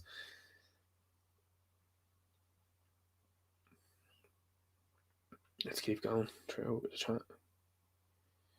Irish Red says the Radker video was an op. Yeah, well, I mean, it definitely has the air of it, I think. Especially with how quick they moved on to let's just tighten up social media. It's like, well, let's be honest with you. They want to get the social media aspect of things out of there. Sheepdog says, okay, so head to India and be... Yeah, if you decided to head over to any other nation like that and you decided I'm going to be running the place, the people just wouldn't have you. Hair Bear Ryan says, I'm working again. Big hello to Ninja Live chatting the mods. Catch up tomorrow. Good to see you here. I remember actually not too long ago when they did the Miss Ireland thing and they had the girl that was on it, and I mean, straight 4 out of 10. She she wasn't great. The other girls were much more attractive, and I commented underneath it because there was one girl on it, and she was like, "Oh, you just don't like it because she's black." This woman happened to be black herself, and I was like, "No, people are criticizing her because she's definitely not the best looking amongst those women." And she was like, "No, she totally is," and I was like, "No, she's not. Objectively and subjectively, she isn't. Just not." And this woman was like, "That's untrue." And I said, "Look, if I decided to become Mr. Nigeria, do you think I'd get any support of it?" And they were like, "No," and no. And ultimately, it was, you wouldn't be Mr. Nigeria because you're not black. So I was like, "Well, you've just showed your hand there. You know, why should she be misorded?" Larger Phoenix says, "I enjoyed some of the comments on the Irish language were unreal. Wait until signs are all in Urdu and God knows what." Oh yeah, that's the thing. Some of the comments are interesting, and the thing is, it just lets you know how deep, it's kind of like Stranger Things. Stranger Things is very interesting when you talk about the Mayan flag and stuff like that. That's how the media has worked really with a lot of people. Like, it's still ingrained. It's ingrained this dislike of the Irish language into people. That's been set in since the Cromwell times, and it's not taught in a correct way, and it's not utilized in the correct way. Derek Man says, "Lol, Ninja Night, we brought O'Connell Street to a standstill for an hour 2 weeks ago at the free speech protest." Awesome. Awesome to hear. Awesome.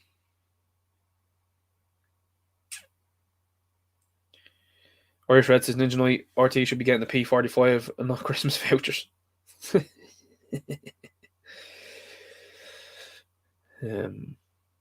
Memory Warrior says, "World Cup coverage has been sickening. Journalists telling us about how bad things are in Qatar while earning money from it. It's simple. If you don't approve of the World Cup in Qatar, then boycott it." Yeah, and here's the thing as well, by the way. That's their country. It's Qatar. It's what they've decided to do. And if you don't like their laws, if you don't like their customs, you don't like their traditions, don't go. But they've all went. I was actually surprised to see Alex Scott still last after the whole thing with the armband thing. Like, it's insane. It's insane to see people want to force this ideology upon them. But the reason why they're trying to force the ideology upon them is so they can conquer them. Salty Cracker said not too long ago. He's like, this rainbow thing. He's like, it's the Jolly. Well, did he say the Jolly Roger? Isn't it the pirate flag with the skull and crossbones on it, the black flag? He's like, it's the complete opposite of it. He says it was the exact same thing. He says they plant this thing. He says whatever they're after conquering. He says, and that's what they've done, and that's what they're doing with this flag. They're just going around different places, going, yeah, we're running that show there. Yeah, we're running that show there. And what it does is, it signals to everywhere else, this place is done. It's compromised. It's finished. Are they planting that flag in China? They are not. Are they planting it in Qatar? They are not. Are they planting it in Iran? No. Are they planting it in Russia? No. Meanwhile, these other countries look and go, where are they planting that? They're done. Forget about them. You know what I mean? Manuel Godson's not a fan of the football talk. Yeah, it's all part of the same thing. The agendas everywhere. You used to be able to turn on a game of football and not hear any agendas. Now you're hearing about fellas and what they think. Nonsense there is. We've got Dan's mixtape in the chat.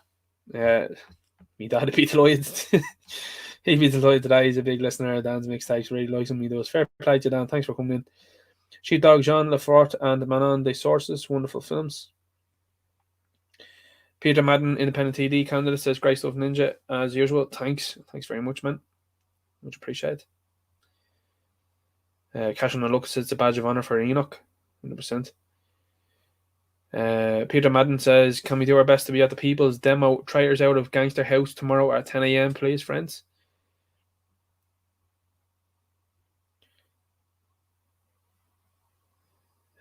Derek Man says, "Like Davis Cullen, he's a decent sort." Dan's mixtape says, "Yes, a couple of years before Betty Blue was what it was called in English-speaking countries. Jean-Jacques Benet hated the title. He wasn't told the title has been changed." Nice.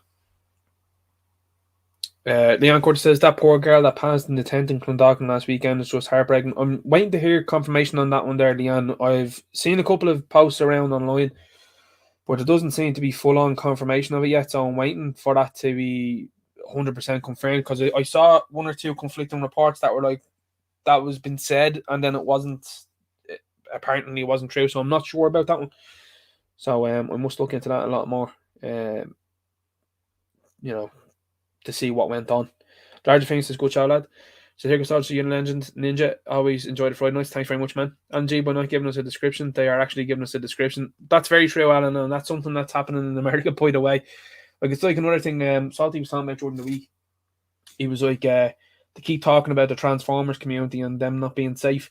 And he's just like, I tried to look up the mugshots, he says, for everyone that has, what shall we say, has removed the Decepticon. And he said, there's none. He says, there's not one mugshot. He's like, so that tells me something. He says, because he says, sometimes he says it's in certain communities. He says, they're at the club. He says, and something goes on. He says, and these guys find out. He says, and they don't take to it. He says, like others do. So, anyway, make of that what you will. Let's have a look. Point Man's in here, says Ninja Night late for this, so I'll watch the record now. Thanks again, Pat. Much appreciated. Point Man does great stuff as well too. Sends me brilliant memes, by the way, guys. All the memes that I share with peers as well too. Come to Point Man. Absolute legend. Armchair Limerick Nationalist says Ninja Night now sound. Sound should be back by now, I think.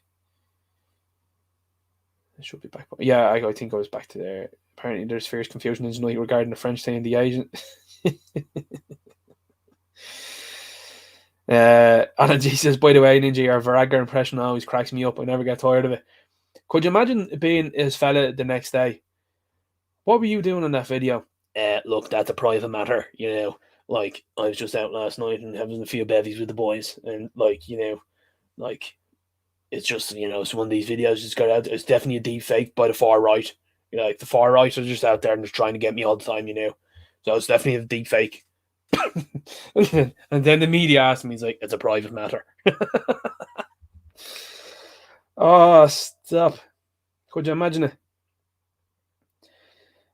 Leonard Cordes says, that Ninja Blue Ground one only said about sacking me because I was late again. Listen, I don't mind people being late once you turn up. it's what I think. Kevin McMahon says, Qatar for the Qatarians, Ireland for the Irish. Yeah, and I mean, here's the thing, like, you know, the ultimate thing is this. Qatar is its own country, and you decide to go over there and you want to pontificate to them. Like, it's absurd stuff, really is.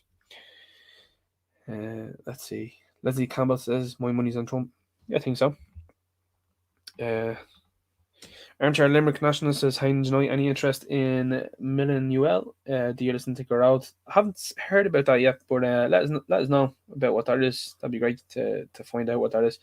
Sometimes I'm in the know with certain things, and other times I'm not. And sometimes I need to be reminded of something. The brain only works, you know, 20% capacity sometimes. So I do need to be reminded, you know. Alan G says, ha ha ha, priceless. Sheepdog says, don't forget to hit like on the way out. Not that it matters. Derek McMahon's having a good time in the chat. Having a good time. Okay, guys. So anyway, what I'm going to do is I'm going to leave it there. Now, as regards to next week, I probably should have said this at the start of the stream. It's only 3 hours in now. I might do a follow-up video anyway during the week. Next week, am I right in saying that Christmas Eve is on Friday? Let me just double check. No, it's not. It's on Saturday. So, next Friday is good to go ahead. If next Friday had been Christmas Eve, I'd have been like, listen, we make a call on maybe doing it on Thursday instead, or we go Friday, but it's not on Friday. It's actually on Saturday. So I'll just double check that one maybe again. Yeah, it's on Saturday. So that's happy days. So I'll be back next Friday. Be looking forward to it then. And we'll have another live show. And listen, I'm going to be dropping some more videos during the week. So make sure you check them out. Make sure you like, share, subscribe, and hit the notification bell up above for future uploads. Appreciate that. Links in the description now below to support the channel, which I also appreciate as well. Thanks to everybody that's following me on Gab and Gettr. Very active, as you know, on Gab. I absolutely love it over there. I think it's the way forward, and I would hope. And it's one thing I would say to people, if you can put the word out about Gab and get more and more people onto it, I think the better. And I think that'd be great to see. And I'm already seeing a lot of people coming across there, which is brilliant to see. So anyway, listen, guys, have a good weekend. Stay safe. God bless. And when I say stay safe as well, too, by the way, enjoy yourselves. Have a good time. And, you know, even saying stay safe, that used to be something that used to be looked upon as being something decent that someone would say. But now it's gotten a more, as you know, from the last couple of years, it's a bit of a sinister element to it. But what I'd say is have a good time. If you can't be good, be careful, is what I would say. Look after yourselves. God bless. Talk to you later. Good luck.